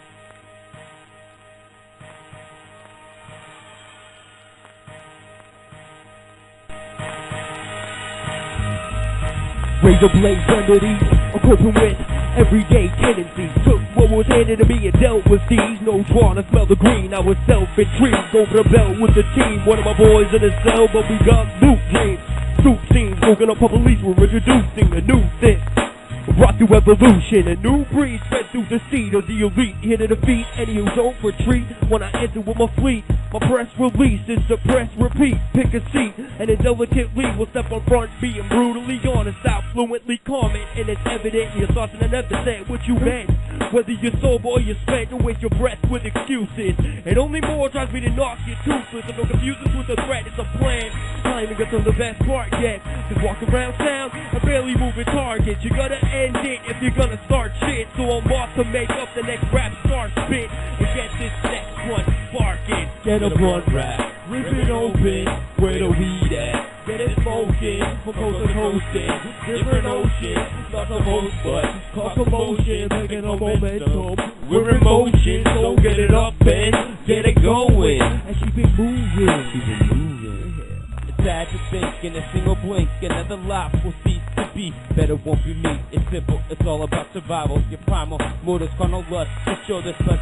The consequences, the potential hanging on the horizon. Them niggas lies, then I'm high again. But fuck tripping, I could be dead this moment or the next. So I must possess all it is, but not in material sense. I need true happiness, friends I can trust, and a bitch I don't need to call that shit. It's a dream, yet to be seen. But hold up, cause I'm coming with space and it's blasting. So turn it up till the shit's murdering your hearing and now interfering with people living and or religion. How come you gotta be so persistent? Why don't you just move the fuck out of my existence? Take a firm stance against relapse as I go back to the same habit you got a low part. Not talking the close sex, just chill and cheers y'all. Get a blunt wrap, rip it open, where the weed at? Get it smoking, from coast to coasting. Different oceans, not supposed but cause commotion, taking a momentum.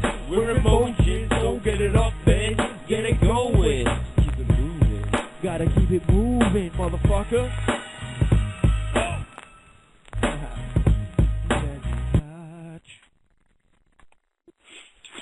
Oh yeah, and that's that. So anyway, everyone want to welcome Norm to the group? Yes, welcome. And that song was amazing. Thank you. That was incredible. Thank you. Did that randomly at an open mic at a place near us. But that's what it's all about. It's like you go see people at clubs near you and local artists. Give them support. And then that's my main objective for this whole show. Actually, a really cool thing about that song is the place we went to wasn't necessarily open mic until we came there. They were doing karaoke, and they just realized that we brought the crowd, and we were just there having a lot of fun, getting the right vibe going. So they just let us bring in our own beats. They just let us sit there and freestyle or do our own songs. Really a great time in our lives. It was great until, what happens is, you have something good, and then people from Boston come and ruin it. It wasn't even people from Boston. I have to admit, it was people from Framingham that, we call them the GAT crew because they were the gangster rap in Framingham, and that's what they brought to the table. I mean, they were just the radio shit. And, that's who we're up against, is people that want to be on the radio more than they want to be on the mic. Yep, and they'll rap about heroin to get on the radio. Exactly. Or anything else. Yep. Hey, whatever it takes, right? Yep. Let Lil Wayne be an example to everybody out there. You do all them drugs, you'll end up like him. He almost died. Man, I used to like Lil Wayne too. Like for a little while, I was on like a Lil Wayne kick, and then I started listening to his songs, and I'm like, all right, some of them are really great, and then some of them are crap, like complete crap. And I'm just like embarrassed to tell my friends that I like Lil Wayne, Apparently, Lil Wayne is exposing the Illuminati now. I saw a video on it earlier this morning. Good for him. No, he'll be dead from scissor next week. Yeah, I have a friend of mine that's I got a good joke. He's always telling me that these people in the music industry are fighting the Illuminati. Well, if they were, first of all, they wouldn't be in the music industry in the first place. I go back to subliminal messages and whatnot. My friend was telling me, he was like, oh, just watch the video and listen to what he's saying. He's really fighting back. And it's like the Eminem thing, and I always get in trouble when I talk about Eminem, but Eminem couldn't sleep there for a couple of years. I mean, he lost his friend and everything else, but, I mean, you kind of knew what you were signing, that contract. You knew what you were doing when you got involved in the music industry, and then he did a video where Proof got shot just like he did in real life, and so you don't know what's really going on. But also, they get wrapped up in, like, the lifestyle of, like, you know, if money's not an option, just imagine what these people are doing. They're probably, lives are so extravagant that we couldn't even imagine. So I can understand how it would mess somebody up, but, you know, keep doing drugs, you know, keep doing what you're doing, and you're going to end up like these people. And people do it because they look up to them. Like, it's like, me and Norm, we were trying really hard to start a rock band way back in the day, and, it wasn't panning out for us. So it was like, oh, you know, I like to rap too, so let's do a rap group. So we started rapping a lot, and, you know, we were really good. People loved us, and it's like, I thank God some days that we never became famous, because I wouldn't be here talking to you right now. Because I lost a friend, man. I don't know what would have happened, but I know I like to indulge, and I probably would have indulged too much, and I would be one of those other people. You know, I might be in the 27 club. I brought this up to my friend the other day. I was telling him, you know, as an artist or a musician in any genre of music, as they get further in their career, music is supposed to get better. I don't know where that memo was missed, and artists don't get that, but your music is supposed to get better with time, and you're not supposed to be, you know, drugged out and die at 27, or, you know, another tragedy. And this happens in Hollywood too, not just in the music industry. But people get so wrapped up in that. I told him, I was like, look at Rick James. You know, he had a blast his whole life, but he died way too young. Cocaine. He could have lived so much longer. But, you know, yeah, exactly. And it's not the road you want to go on. And a lot of these celebrities are not happy. You know, these are really miserable people. With the industry, and this is why they're doing it. In music, it's your contract. I mean, I don't want to generalize and say every contract, but most contracts, you have to put out 3 albums, and then your 4th album is a greatest hits album. Now, how many CDs do you hear? Will you listen to the whole CD anymore? You don't. Yeah, me and Brian talk about that constantly. That's a thing of the past. I mean, to have a greatest hits album, I feel like you should have at least a whole album's worth of songs that everybody knows, and that's just not what happens anymore. So you got all these greatest shit albums, and I mean, it's just a waste of, I don't know, man. I don't even know what to say, but it's sad because you have to put out at least 12 tracks and then 2 unreleased tracks. And Eminem, like you said, man, I hate to say shit about Eminem, but even on his greatest hits, it was pathetic.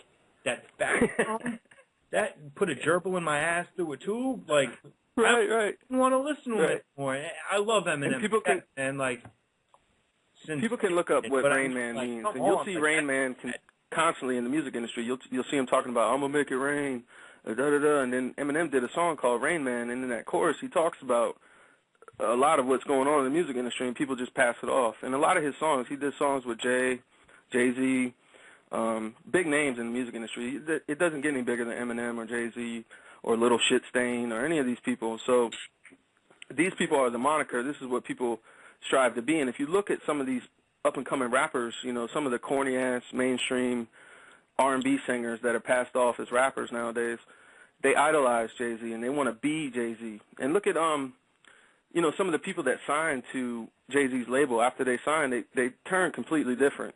Rihanna, a couple other people, when they signed with him, you know, even Kanye went through a similar change. I think we talked about that song Lucifer earlier in the show, but I think that was like his initiation.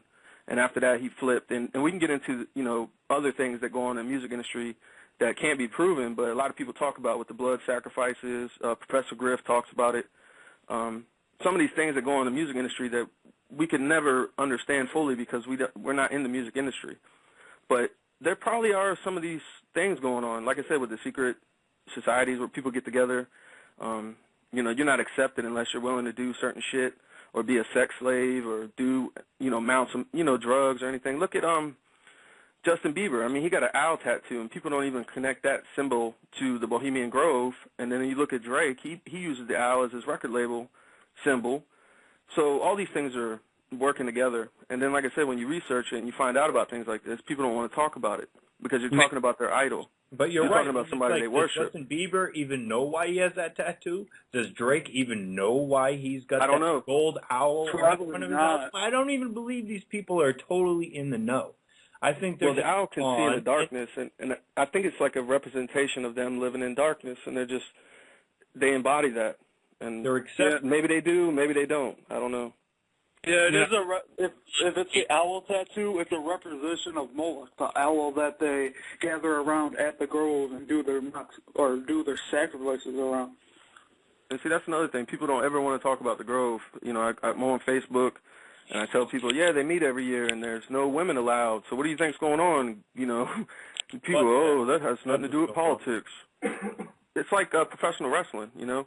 They argue on TV, and then when the cameras are turned off, they go to the grove, and they get down with each other. And Bill Clinton's there, and, you know, everybody's drunk, and you can only imagine what goes on in that place. Richard Nixon talked about it. You know? He said it was the faggiest thing he's ever been to. Right. And he's been in the Oval Office. Hey, they got shit started there. Yeah. That's the thing, though, about the radio and things today, is we're given an opportunity having the internet and this medium of exchange where just any Joe Schmo can come up and connect to other people. And I think the biggest limiting factor is being widely heard, and that's why people are drawn to the big labels still. And because that way you can guarantee you get your paycheck and you get heard.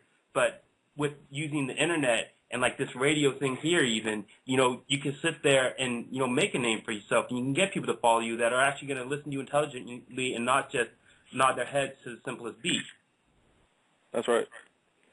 And we need more of that. You know, we need more people connecting and supporting real hip-hop. You know, if you support real hip-hop, you know it when you hear it. So it's not hard to distinguish it from mainstream hip-hop. So it's important to support underground hip-hop artists that are doing the right thing. And I wanted to bring this up, too, because there's an underground mainstream hip-hop as well, and a lot of rappers are in this, and they're the ones that are wearing, like, pink, and I don't even want to mention their names, but they're making a mockery of hip-hop. Right now. Yeah, they got, like, 50,000 followers on Facebook, and they're not really mentioned that much, but they're just trash, too. So you have to weed out a lot of things to find, you know, true hip-hop, or true music in general. You know, you have to. It doesn't have to be limited to hip hop because it goes on That's in right. on any vein of entertainment. You know. Right. That's true. Basically, all we're looking for to hear someone's honest voice of what their experiences are, what they're trying to put out themselves, not what anyone behind the scenes that wants to sit there and promote whatever agenda they have. And that's exactly like when hip hop started. I mean, a lot of times people say that there are 4 elements of hip hop. You know, you get your your breakdancing, what else? You know, graffiti, MCing, but the 5th element, which is rarely spoken of, is knowledge. And I mean, when the fuck did there become a 6th element, bling, or you know what I mean? You know, it's just like like hip hop guys had no bling. Hip hop started as a way to come up. It wasn't a like, you know, this is what I've got now. Fuck you. This is like all we have to do. I mean, people started because they started all we had was records. We could play them on our grandparents' record players, and that was like the means of the instrumental, and we would just rap over that because that's what we could do. We didn't have a drummer or a friend that had a set of drums. We didn't have access to that. All we had access to, and I'm saying we because I mean I'm broke and I didn't have any friends that had drums, but like basically like that's what it was. It was like a means to have your voice heard, and that's what it started as, and it's going way somewhere else. Yeah, it's not totally straight from its roots. Now, and it'll continue to as long as people support it. As long as people buy these records, it's just gonna get worse, and it's already at a point where I can't stomach it now. So people aren't imagine in 5 years anymore. They're just buying single songs off iTunes. Like seriously, when's the last time you listened to a whole record or CD all the way through? It's been a long fucking time for me. I would have to say it was like 2003, 2004, Method Man or Obi Trice. What about that idea? Right. That was like 2000. Yeah, it was way back before that for me. It was early 90s, you know, with some of the Wu-Tang albums and Keith Murray and some other people.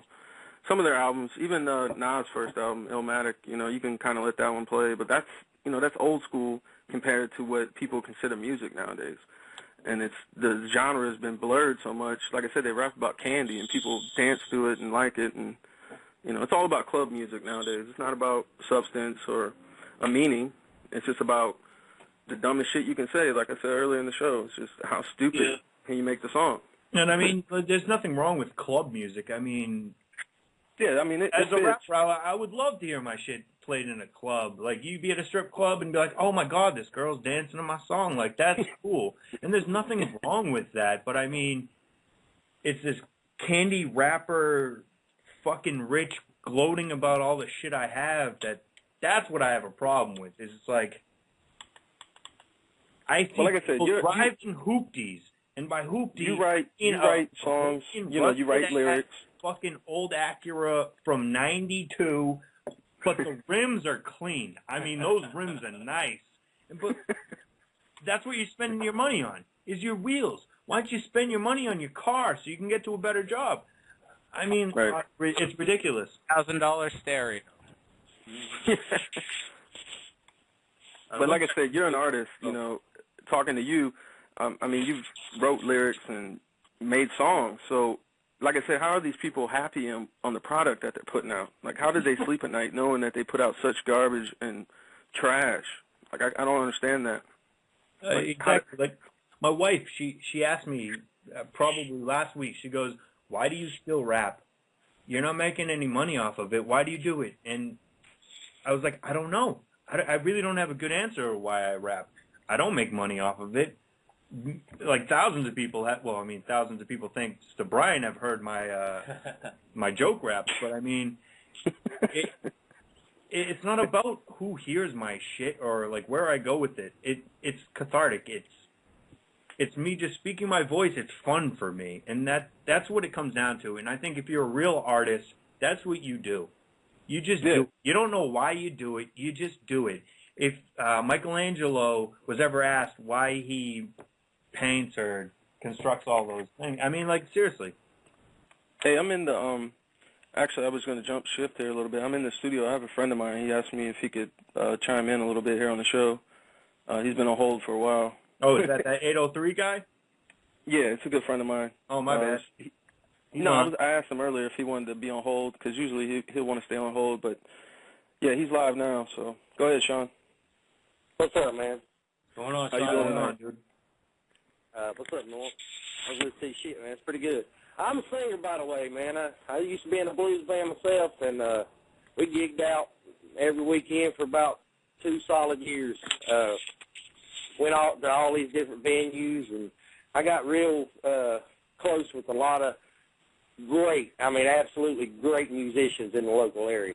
And, I mean, to see the work that these guys put into this stuff, and the work that I put into what I did. And you would think, as great as these guys were, I mean, just playing in these local bars and stuff that, you could hear something so much better on the fucking radio, but you don't. You hear garbage. This shit they play today, man, it pisses me off. My kid... You're preaching. I got a 9-year-old. I can barely listen to radio. I got a 9-year-old that she wants to fucking listen to Justin Bieber and fucking Taylor Swift. Taylor Swift can't sing worth a fuck. I'm sorry.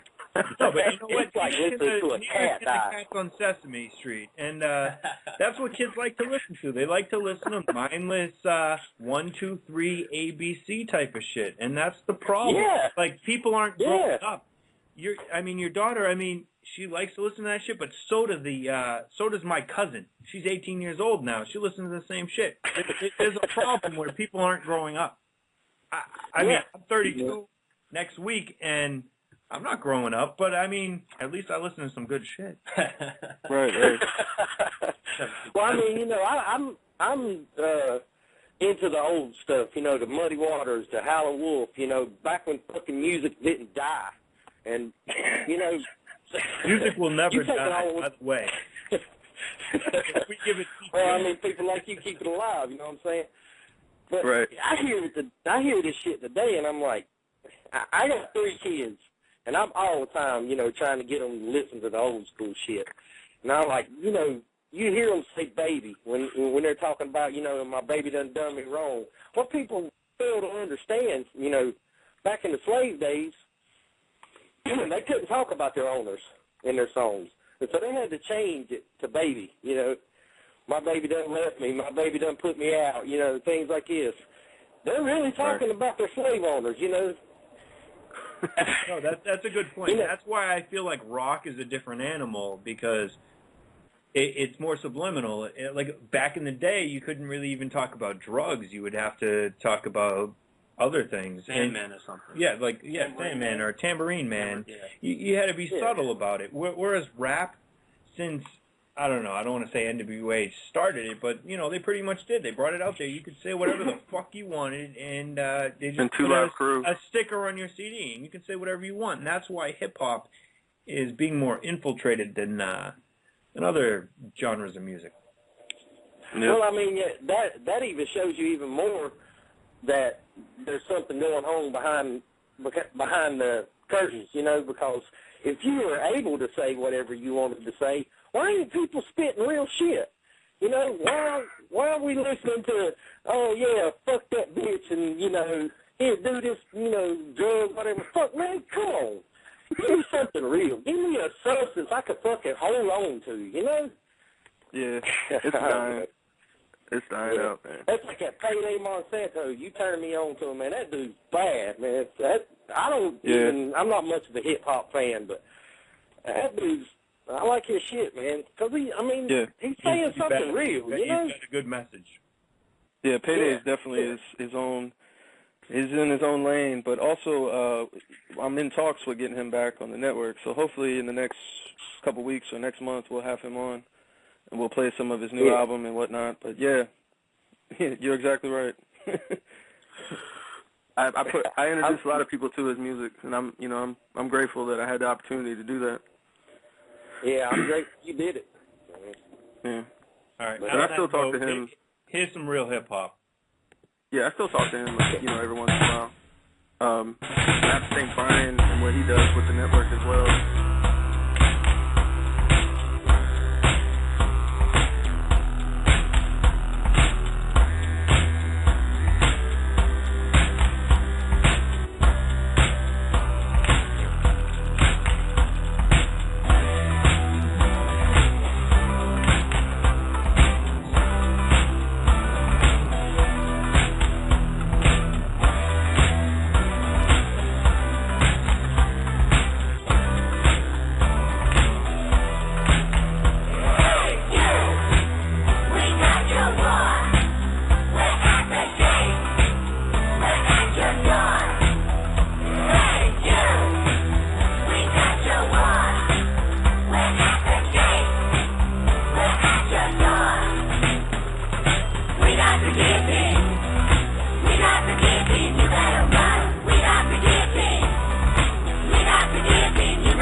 Turning bullets in the gold.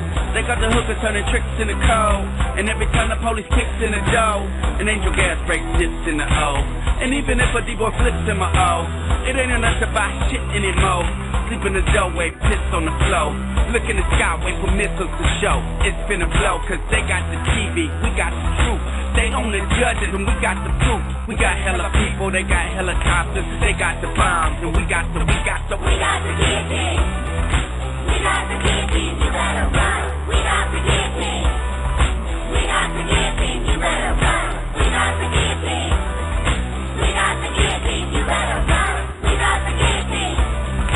We got the guillotine, you better run.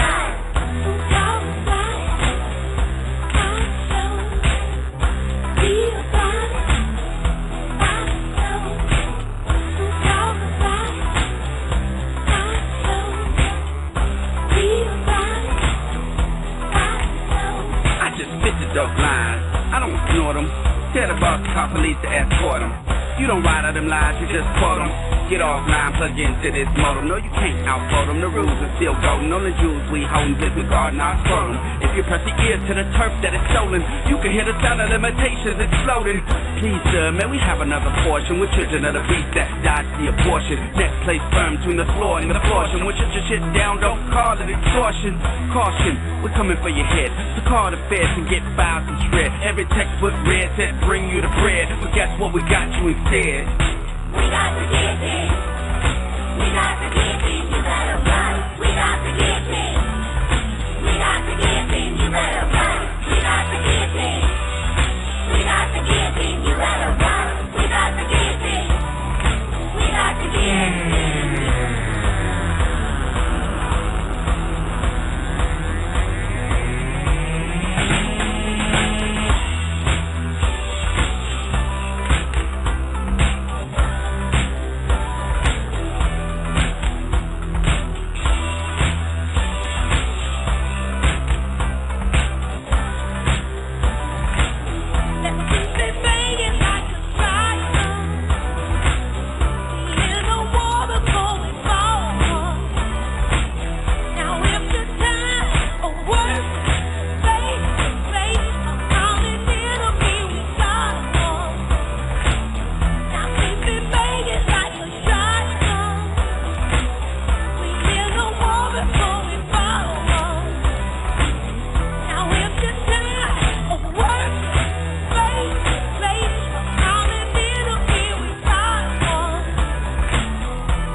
Is now. IDA. We are IDA, the Institute of Disposable Arts. IDA. Enroll today and embark on an exciting new career in the fastest growing industry in the world, hip-hop. IDA. Our breathtaking 20-acre campus, located in wonderful upstate New York, features plush, comfortable dormitories, state-of-the-art classrooms, and training facilities. IDA. Our highly trained instructors will guide you through a challenging and exciting curriculum in whichever field you choose to pursue. IDA. We offer associate's degrees in DJing, breakdancing, graffiti art, and rapping. Or if you choose to work behind the scenes, you can embark on careers such as A&R bitch nigga, shiesty label guy, street promotions vandal, or half-ass producer. You'll study fake niggonometry, play a pimpology, bling-blingism, and airplay economics. Many IDA graduates have gone on to work for such labels as Motown Universal, Warner Brothers, Arista, and Columbia Records, to name a few. If you qualify, financial aid is available. Why waste another minute of your life? Get your freak on, biatch. Enroll at IDA today. IDA. Your future is now. And I don't understand. You are not rocking with the best. I don't do white music, I don't do black music. I make rap music for hip-hop kids. Y'all know what it is when I get biz with this. Flows that's hard enough, you can hit your kids with this. Thugs walk through Queensbridge with this. Italian cats drive through Bay Ridge with this. Pumping in they I-rock, your block to my block. I make hits like Chuck Knobloch. But don't make no error or get it confused, or you find yourself getting abused, you fitting to lose. I'ma send this out to everybody, every nigga, every chick, every person up in every party. For all the shorties in the tight denim, and all the hood rats getting jealous, trying to start a fight with them. And to the G's and the black Taurus, loading up the lead in the clip for the Gap Forest.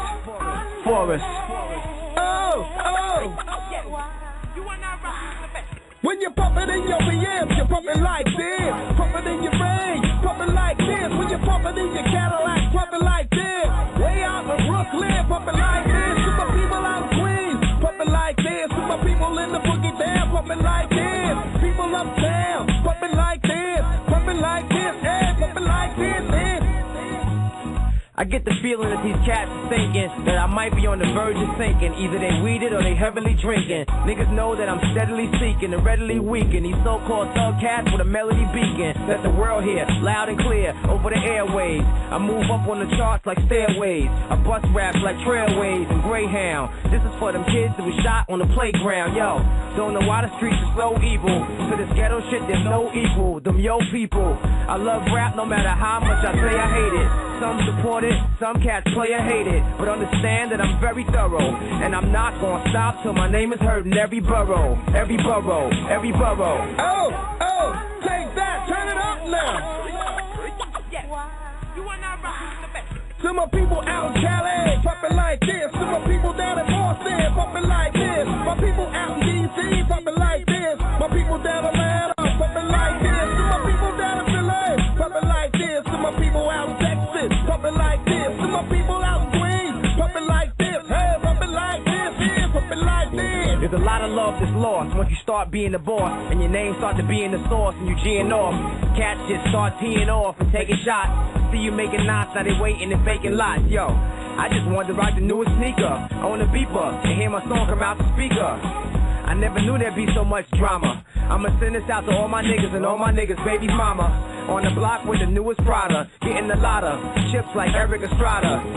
What's up, miss? Put me on your list. So when you pump it in your Beamer, you're pumping like this, like this, like this. What? Turn it up now, stop playing. Turn it up now, stop playing. Turn it up now, turn it up now, turn it up now, stop playing. You are not rocking with the best.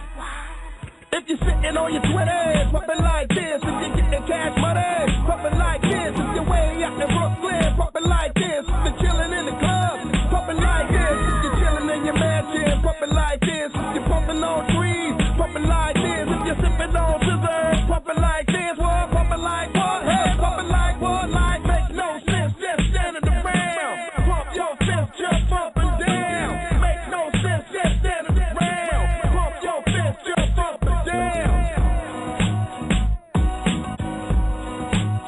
Man, by the sound of the L to the A, y'all.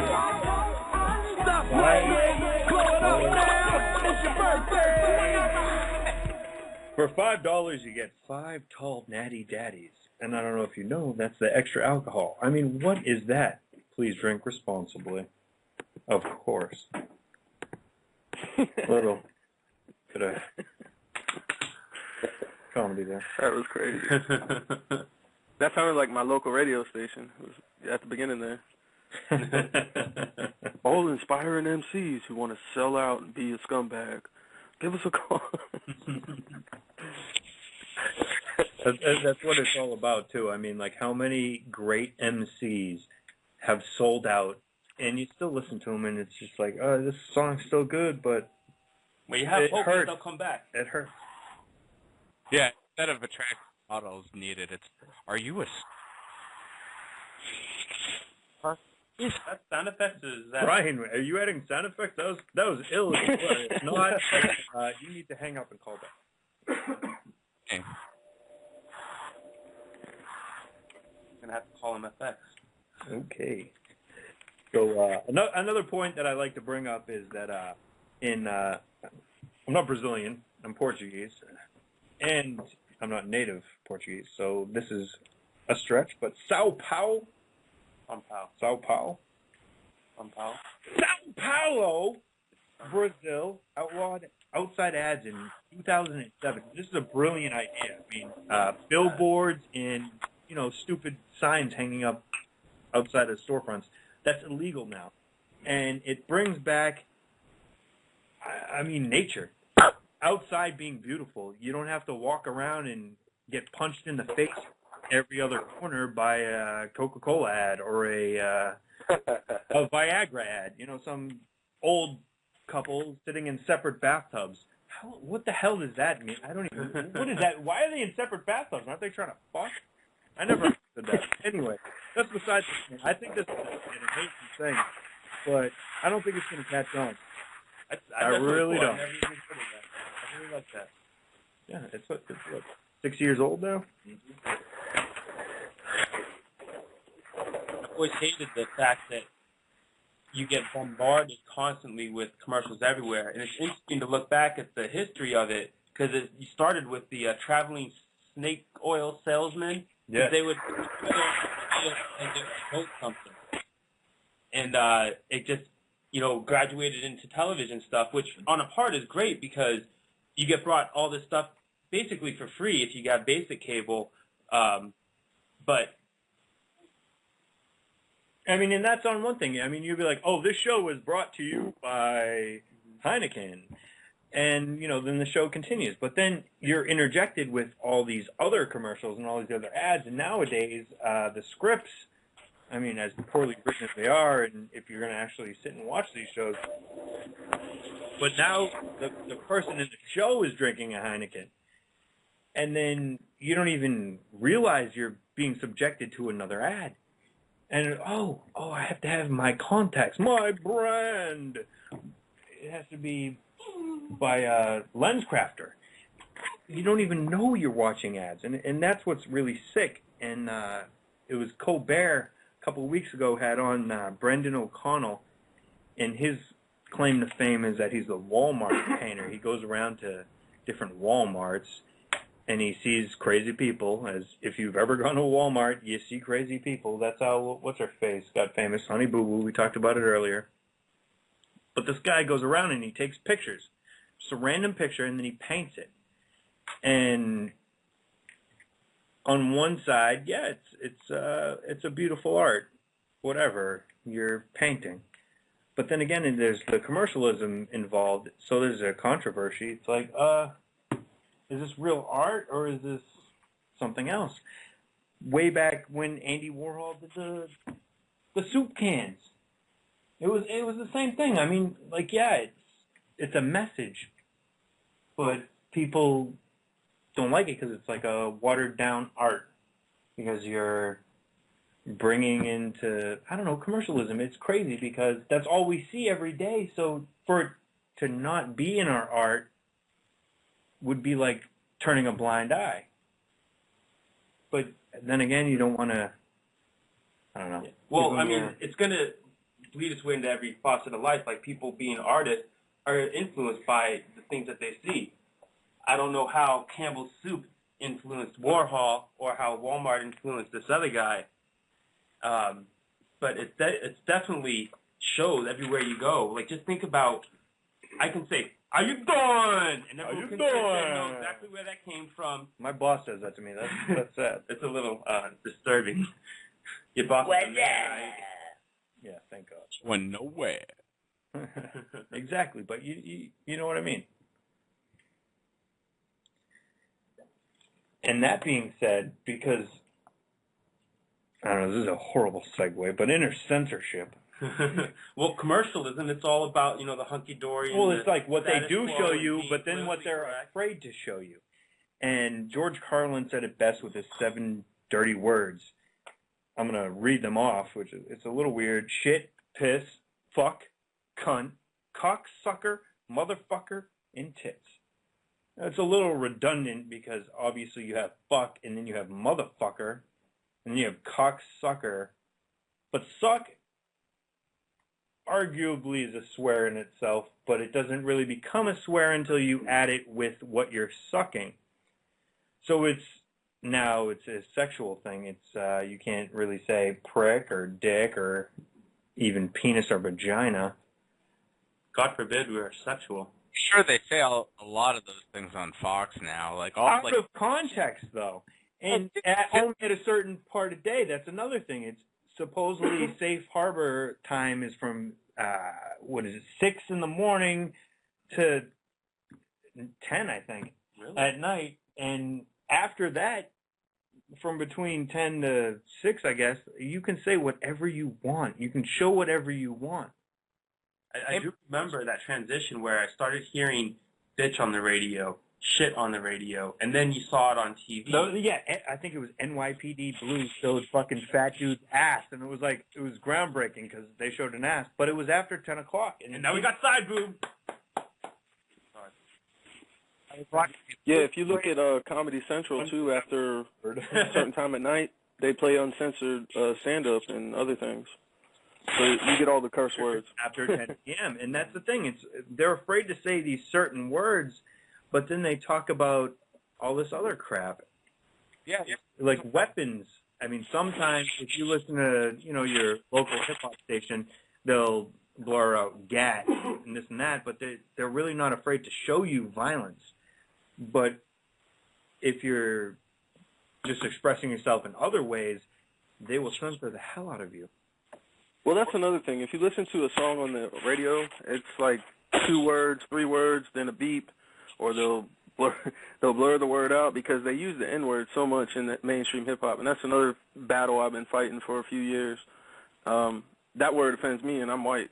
And, why is nigger not on George Carlin's list? That's a good question. I mean, it's a little weird that, George Carlin was white. No, but I mean, what's his face was saying it on network TV. All in the Family.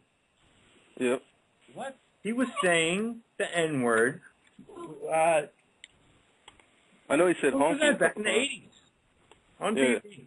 It was not a swear. It was just a common word, and people weren't offended by it, so they didn't blur it out. But yet you can't say piss. Piss is more offensive. I think part of it is obviously it depends on who was watching it, but it may have been offensive to some people. But you have noticed the trend towards political correctness, and I think a lot of that has to do with it, which is really funny because it's like we're looking at 2 different things progressing at the same time that do opposite things, like letting people swear after 10 o'clock at night. Norm, I'm going to hate to cut you off, but it's 4:20, and we're going to have to go into our 4:20 break. It's mandatory, and you can hear my dog barking. He really wants his 4:20 break, so here we go. All right.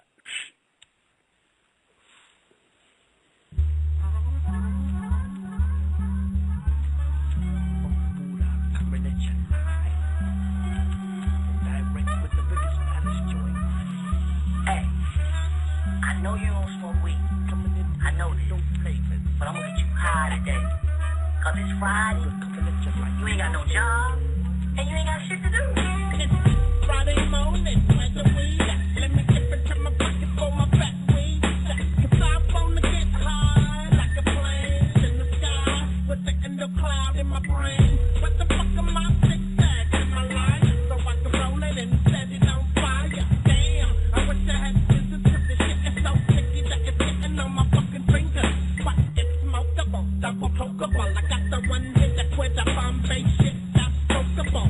I wanna do a joint bed shot. Let me make sure there ain't no lump in the goddamn center. Impregnated, looking joint, fuck it, I can smoke it and I still get faded.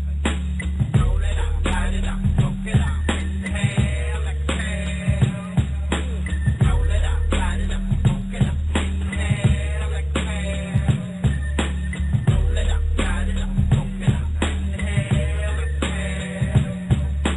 Roll it up, light it up, smoke it up, inhale, exhale.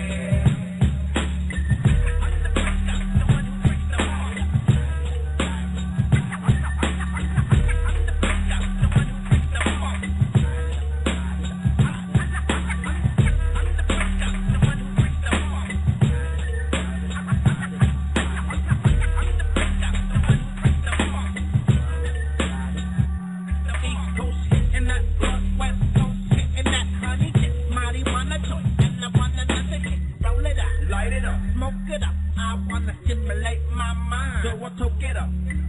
Can I get a hit? Can I get a woo? Give me that fat bag of weed in the room, so I can get faded, elevated. Smoke the joint down to a rope, then I ate it. I stand true to the yes guy. Never keep running from the truth side. Give me that weed, fool, in your big bag. You thought don't be holding out on the big bag. Roll it up, light it up, smoke it up, inhale, exhale. Roll it up, light it up, smoke it up, inhale, exhale. Roll it up, light it up, smoke it up, inhale, exhale. Roll it up, light it up, smoke it up, inhale, exhale. I'm the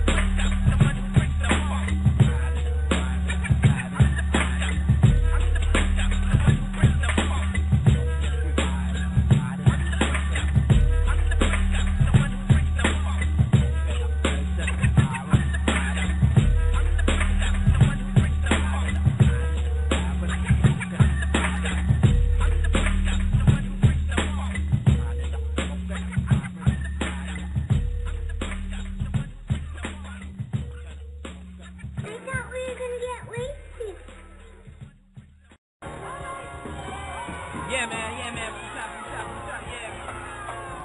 Hey, let's go. Yeah.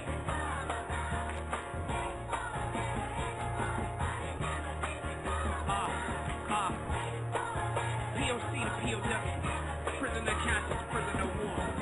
Hey, yeah.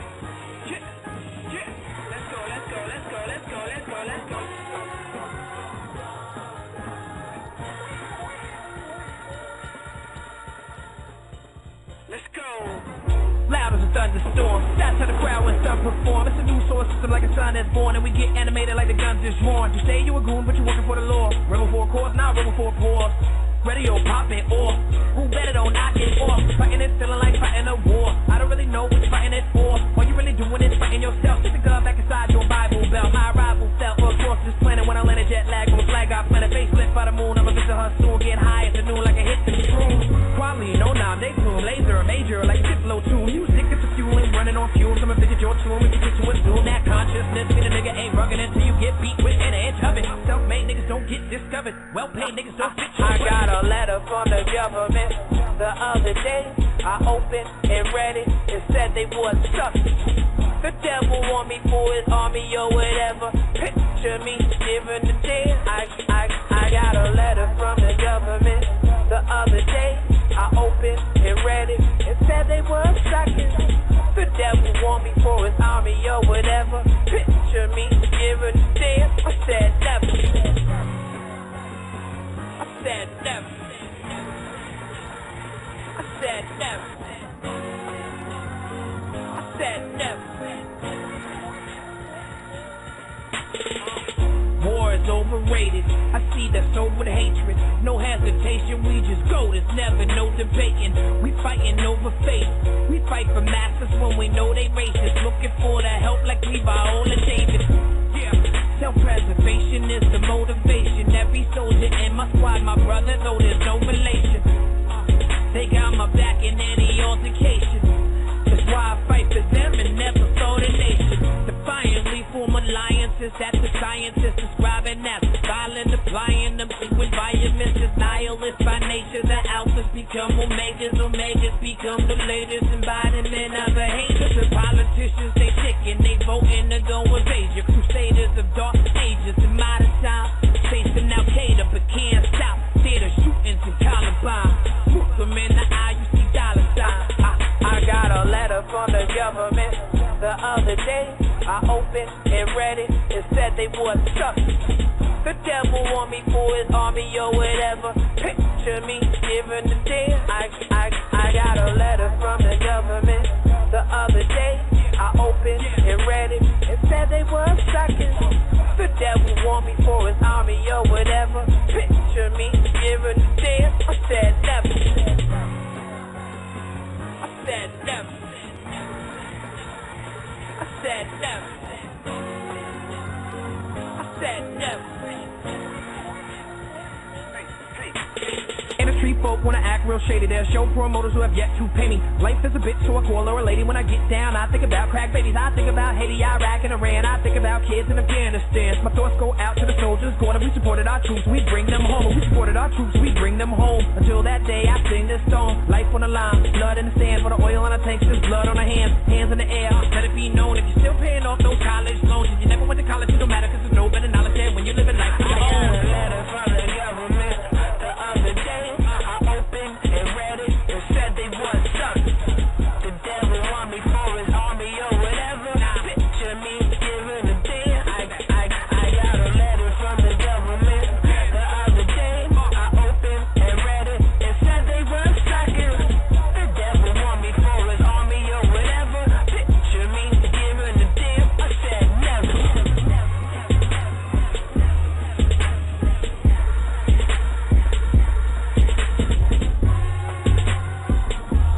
Oh yeah, quality.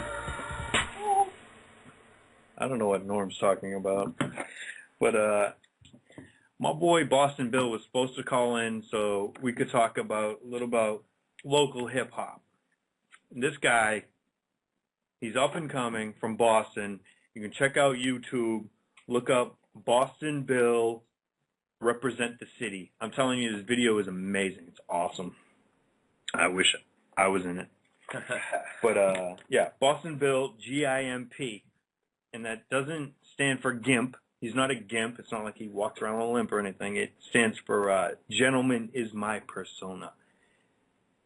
And, yeah, I'm sure he would love for you to hear his song, so here it is. Boston Bill, Represent the City.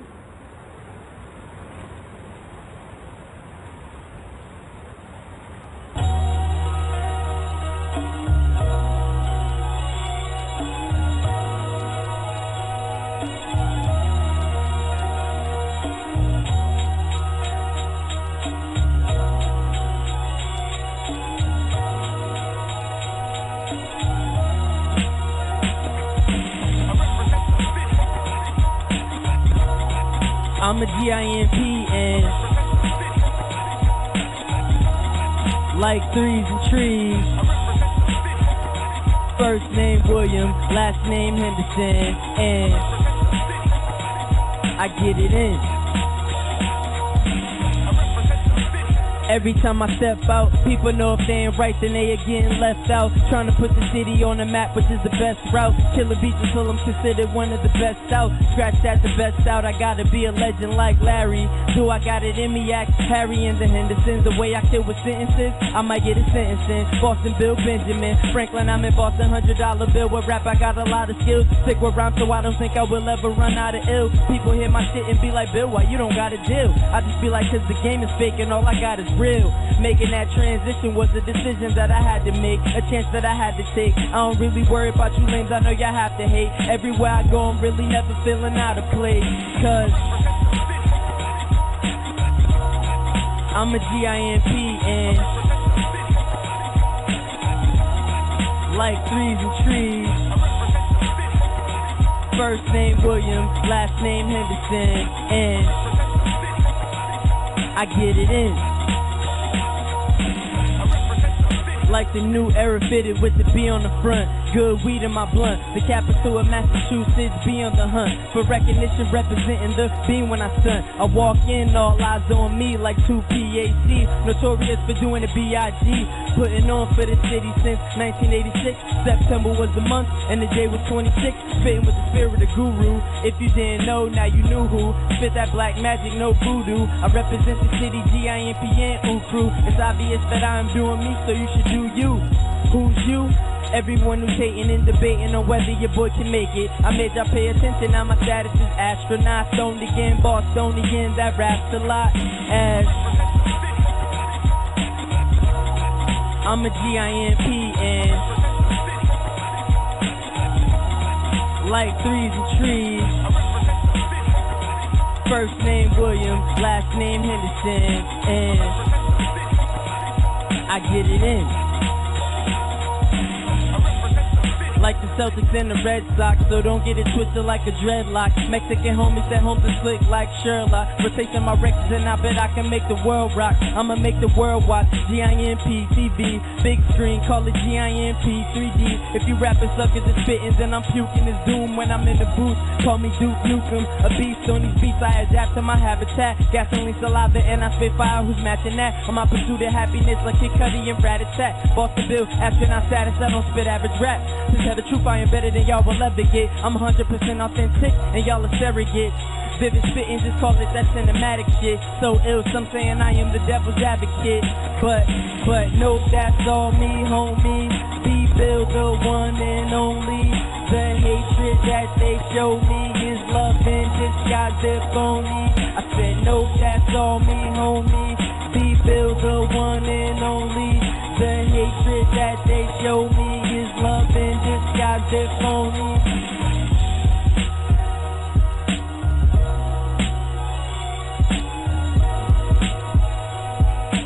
Boston Bill. Representing the fucking city right there. I wish I had the drive fast. Try harder. I don't know. But, I wanted to ask you.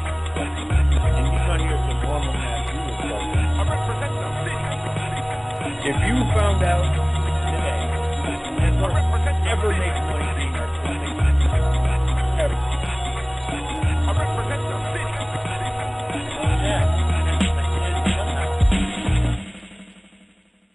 not just money then. No. It's there's something else there.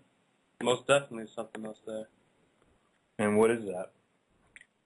It's part of what makes life interesting, makes life fun. I mean, part of what we want to do as people is create, and when you can look at something that you created or show someone else, or even just show it to yourself, you know, it's kind of, you know, a So little you're big saying way back when the Croods did not get paid for their caveman drawings on the caves? They did that shit for free? They probably got, you know, first dibs on the loin harem. that night. No, but that's crazy to think about. It is. I mean, these corporations take such pure thoughts and then turn them completely around with greed. And all right, say you go to work, you're a customer service representative, right? Well, look, and you have to call the client, we'll call them client or customer or asshole. But anyway, you call them sir. But what do they call you? Whatever the fuck your name tag says, right? Yep. Now, they put that name tag on you to belittle you. You're below this person now. A lot of people would call me sir. Yeah, maybe if it was your name and it was on your name tag. But no, they're going to call you Norm. This person's going to come in. You know, how are you doing, sir? Can I help you, sir? Norm. Yeah. Now, I never thought of it that way. Isn't that offensive? It offends me. I mean, it doesn't necessarily offend me because I could give a shit about someone else, but I just, you know, I've done a lot of retail, and I would say, hello, sir, how are you doing, or miss or ma'am or whatever. Right, it comes natural to you, but I mean, some of those people would get why mad. does it They'd be come like, natural? I don't have a suit on, don't call me a sir. Well, fuck so them. it was a point of, like, so for some people it seems like it was a point of pride, but definitely, I can see that it being a knockdown, being like, okay, you're not, they don't even give you a title. No, this is just a point I wanted to bring up because I have to wear a name tag at work, and it pisses me off because I call people sir and ma'am, and you know, it's fucked up. But then again, it brings another point where sometimes you get these really, I'm talking like the lowest level of the level jobs there are, and then they give you a fancy title to make you feel more important. I was a janitor at a college, and I scrubbed toilets. I mean, I cleaned people's shit for them, and I called myself a janitor and got yelled at by my boss because we weren't janitors. We were maintenance specialists. And I said, sir, do we scrub shit out of toilets? Well, yeah. Well, we're fucking janitors. I don't go to a bar and see a scientist. I see a bartender, not a mixologist. It's fucked up. They give you these fancy-sounding titles, and it makes you feel more important, whereas on other ends, you have an important job, and they make you feel less important. Like you're serving these people, well, it's like a consolation and then prize. A consolation prize? Yeah. What do you mean? Wait, master of the custodial arts? Is that what you're telling me? I have that on my resume, so you can shut up, Brian. You know what? I actually had a follow-up question to your question you asked me about if I'd still, you know, do creative things, be artistic if I wasn't getting paid. Now, I go to a job that I don't like because they pay me to do something I don't like. I don't have to get paid to do something I do like. So that's the question you have to ask yourself. How much does it take for you to get paid to do something that you wouldn't normally do? Because normally I would sit there and create something. Like that's, you know, it's an inner drive. So well, maybe that's the problem. The bar is really low. Well, how much would it take to pay you to rap about stuff that's not you, or to put out your artisticness that's not an expression of yourself? $20 an hour. Is that fucked up? Anyone out there willing to pay the clown $20 an hour to write some crap? I will take $20 an hour because you know what? It'll take a sweet ass time too. Well, you know, I have to be kind of artistic. I get it, make it sound cool. I'm not just going to say some Lil Wayne 2 Chainz fucking dumb shit. It's going to be the best commercial there is out there. It's going to be way better than SideShow. What? What did you say, motherfucker? Where's that mute button? That's the funny thing. I don't know who I'd be muting. It doesn't tell you who's talking at what time. Well, you can hear his voice. I can hear his voice. I don't know his phone number, dickhead. Oh. Norm's funny. But looks aren't everything. But anyway, we're slowly running out of time. I'd say quickly, but it seems to be ticking away. Jack Bauer soundtrack to throw in there right there. Well, we have to cut it at 10 minutes because I have an end game. Don't we all? But another thing I wanted to bring up is crazy things that my job does to cut out expenditures in the budget. Like, not only do they not adequately compensate us for all we accomplish every day, but they make sure that our hours are always under 40. Like, literally, I've gone out of my way to punch in early on breaks and punch in early at the beginning of the day and late at the end of the day, but I'm always 39.6, 39.8. Like, I never hit 40, so I never get paid overtime.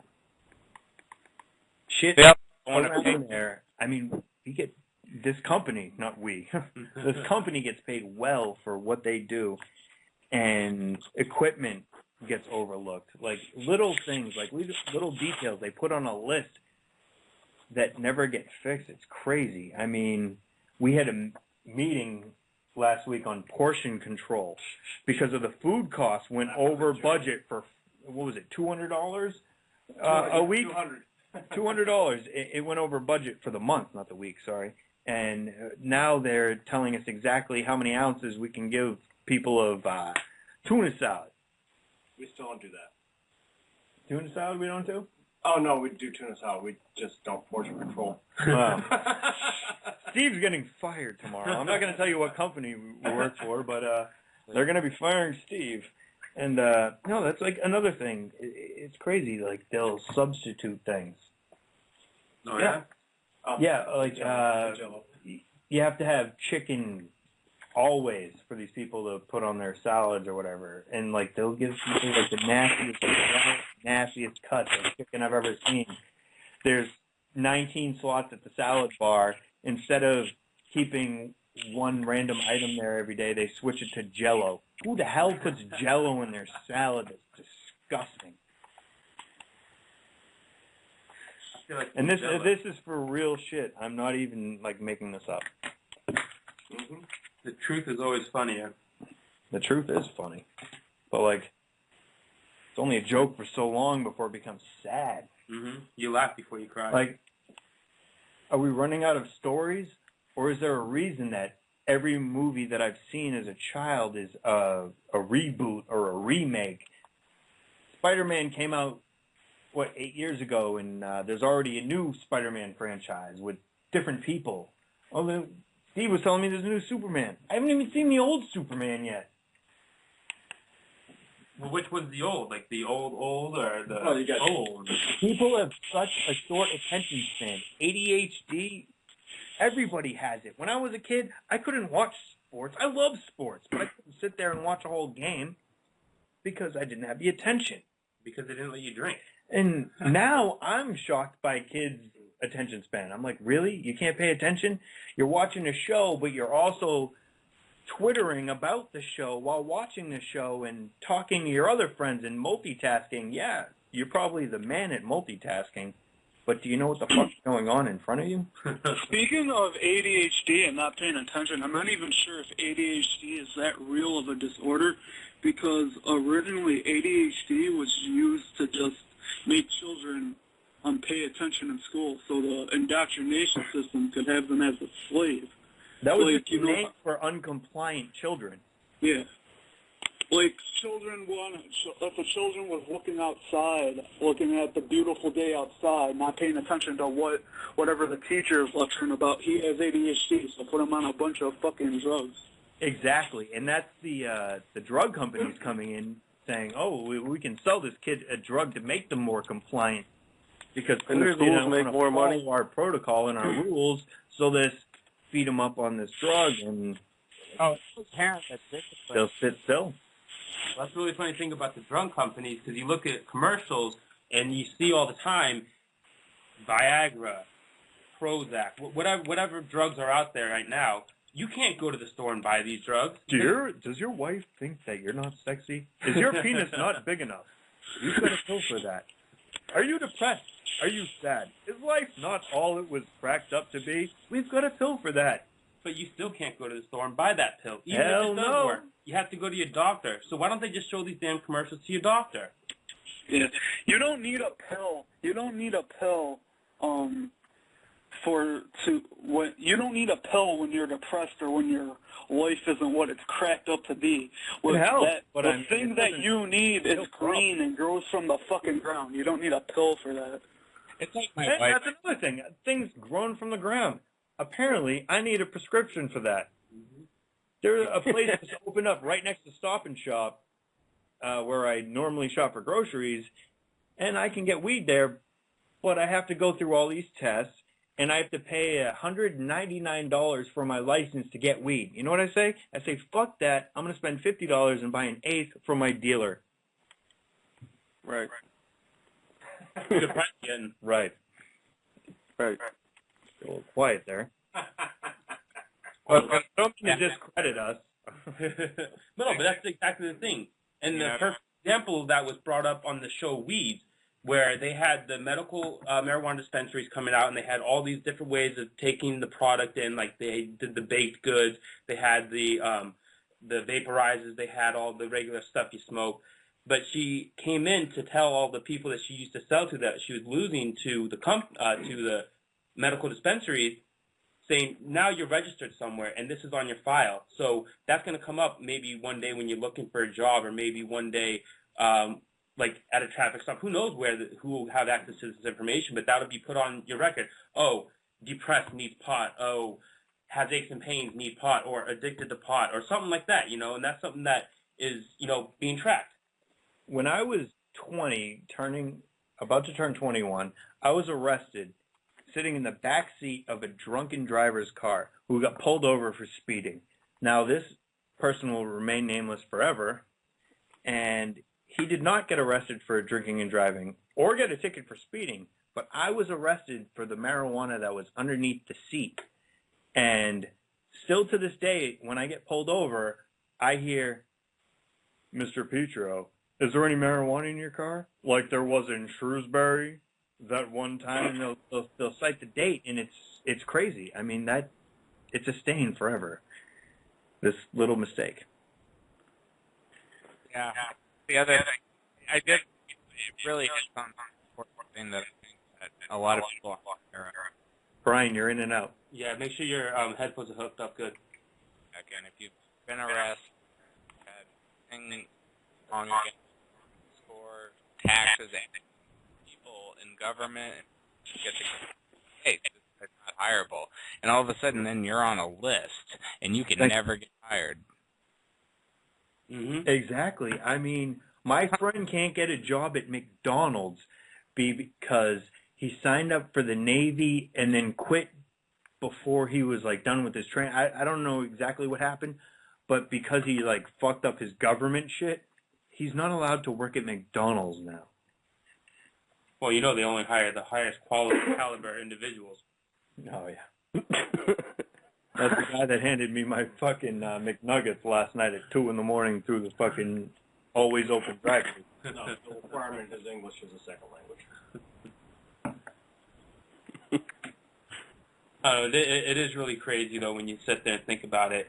And it was an individual from the FBI. It must have been one of the higher-ups. I can't remember exactly who it was, but they were stating how they love Facebook because they can automatically profile hundreds of thousands, if not millions of people based on their likes and their comments and their connections to other people.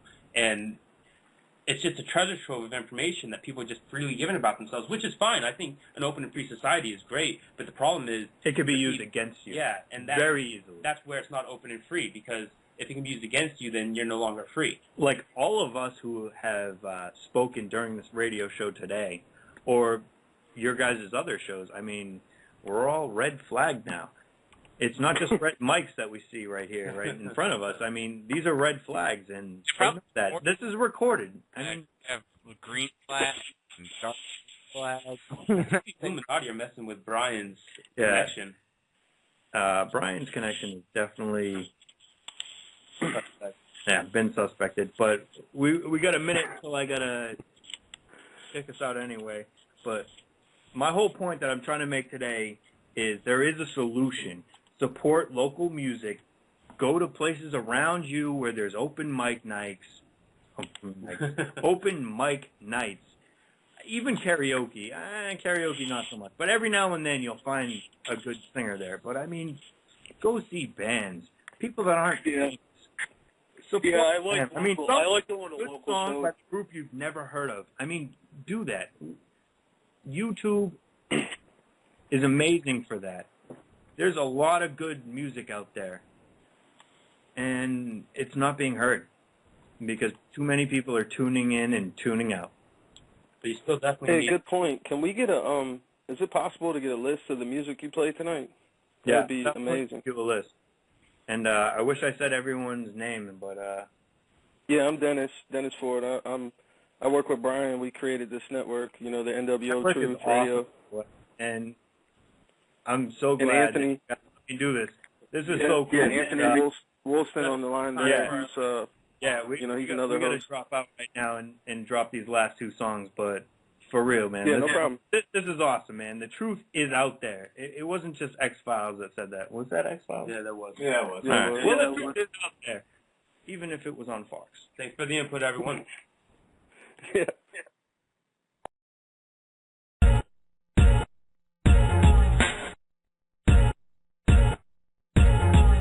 So you wanna get it crunk? What's crunk? I don't know. Let's get drunk. So you wanna get it crunk? What's crunk? I don't know. Let's smoke a blunt. Crunk. Hope you don't get punked. Bitch trying to fake the funky skunk. Deep into the blunt, it's once, twice, even 3 times. If you missed the rhyme, you better hit the rewind. In the meantime, I'm way past fast forward. Got the last glass poured like my ass is mad bored, and I'm sleeping on the rap. No one makes a peep, I'm a nap. Lean back from 1 foot and dance. Wear a belt with them pants. Then slam, dun dun dun damn. So get retarded, man. So you wanna get it crunk? What's crunk? I don't know. Let's smoke a blunt. So you wanna get it crunk? What's crunk? I don't know. Let's get drunk. I'm a flip. I'm talking upside down. My feet in the clouds, my head to higher grounds. By now you can tell I'm intoxicated, but I ain't gonna stop till we gotta walk to Natick. Think you shaded? Well, I'm down with Shady McShade, and you can't ruin our time. We celebrate a rain and parade. So enough with this charade and let's get it moving, grooving down to the beat, to the flow. I'ma keep it real like a real peach roll. So keep low, cause what happened here, stay here. Just wanna make that clear. Cause I blacked out with tequila somewhere after my hate bit. Yo, we wanna get it crunk. What's crunk? I don't know, let's smoke a blunt. So we wanna get it crunk. What's crunk? I don't know, let's get drunk. Let's get stupid, stuck and dumb. Let's get down and dirty just like a fucking bum. Talking a little something, cause we getting fucked up. We're partying up in here. Let's get those cups up, all of you. Let's pump up the volume. No fancy dress costumes to get you in this ballroom. It's all good. Once you get your ass on the floor, I'm getting high. Like it was 20 past 4. And if assholes wanna do the twist, 2-step to the left and let's all get tips. Tips to the stripper, let me liquor with liquor. Picture from pictures, I pictured her renders. It was love at first sight. Let's just fuck for the night. I can function alright. I'm getting crunk for the very first time. Get it crunk. What's crunk? I don't know. Let's smoke a blunt. So we wanna get it crunk. What's crunk? I don't know. Let's get drunk. Yeah, getting crunk. Getting crunk. Oh, yeah. What the fuck is crunk? Man, fuck if I know. Hi.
gonna say we had to play Rage.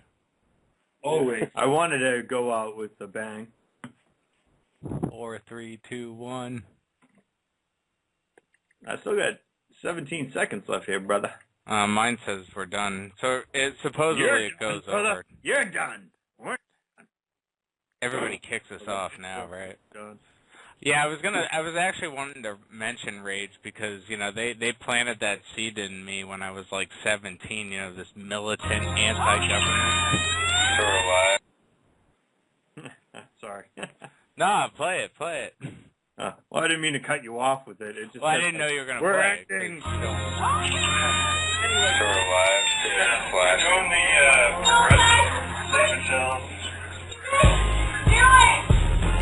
Yo, this one goes out to fans of Blammo with Kitty Corner. If you get the Lord of the Toothbrush Rings, this is for you! Right now I'm hunched in a grassy knoll, perched up in a library ready to blast me whole, shooting for the brewski bowl. Get out the way or I have to Lee Harvey out your brain, couch stained with blood from an armchair quarterback. Bilderberg hit, who really ordered that? Need more of the facts, it's not always clear to see if it's coincidence or a conspiracy. The tyranny of rookies who won't lose like Chase. But do we get sour and rule the days or set chains like dude who took Tuna's place? Sorry, I'm stoned, like looking at Medusa's face, right to the face with Jim beamed to the dome, getting out there like Bohemian Grove. You don't even know, but you could surmise that those guys cooked up a great October surprise. I saw it on the news, heard the serpent's lies. Let it all go to hell, let the world burn tonight. Masonic, satanic, skull bones that were hovered. Science fiction following auditing your empty cupboard. You're stubborn, looking for skeletons on the moon. I send you the moon, you see any of your fucking Looney Tunes? Soon slow as a snail, I lost the trail, adventuring for the elusive holy grail. I'm an archaeologist, scavenging for talent. I'll conquer cinnamon, wasabi, banana, root beer challenge. Have your wife give you another Snickers, my man B. Cause dude, you're not you when you're hangry. Molex owl flies at midnight, fire rising high, nesting in our backyard, waiting for a sacrifice. The conspiracy theories are giving me a headache. I think it was Illuminati. You've drunk enough. Come to bed. I think it was Illuminati. My baby made me crazy. Bad shit the way she do when she works that magic. A wise are pretty wild with some kind of funny voodoo, having us watching Jersey Shore and Honey Boo Boo. Mad Money, what should I do? Do I have to play my cult? Yes, you do, dope. It's not Tolo, it's Tote. Thursday to Monday could be a long week. Tomorrow, I'm gonna be at work like a zombie. Played the wrong R&B, false flag like a replacement rep. Prick Jaden, waiting on the discount, double check. Razor teeth like a sharp knife, tearing flesh like a jaw shark bite. Smart in sight, and only get part right. Push your views on idiots like you're a douche, smart dice. What a hard life, pushing levers and flopping switches. I'm calling out the OGs and clever bitches. Molex owl flies at midnight in the sky, flying high. It's in our living rooms now, waiting for the sacrifice. Smoke that shit outside, it smells like ass. I think I was Illuminati. I'm throwing away all these empties. I think I was Illuminati. Oh, those socks have a hole in them. I think I was Illuminati. This guy's a fucking whack joint. This is super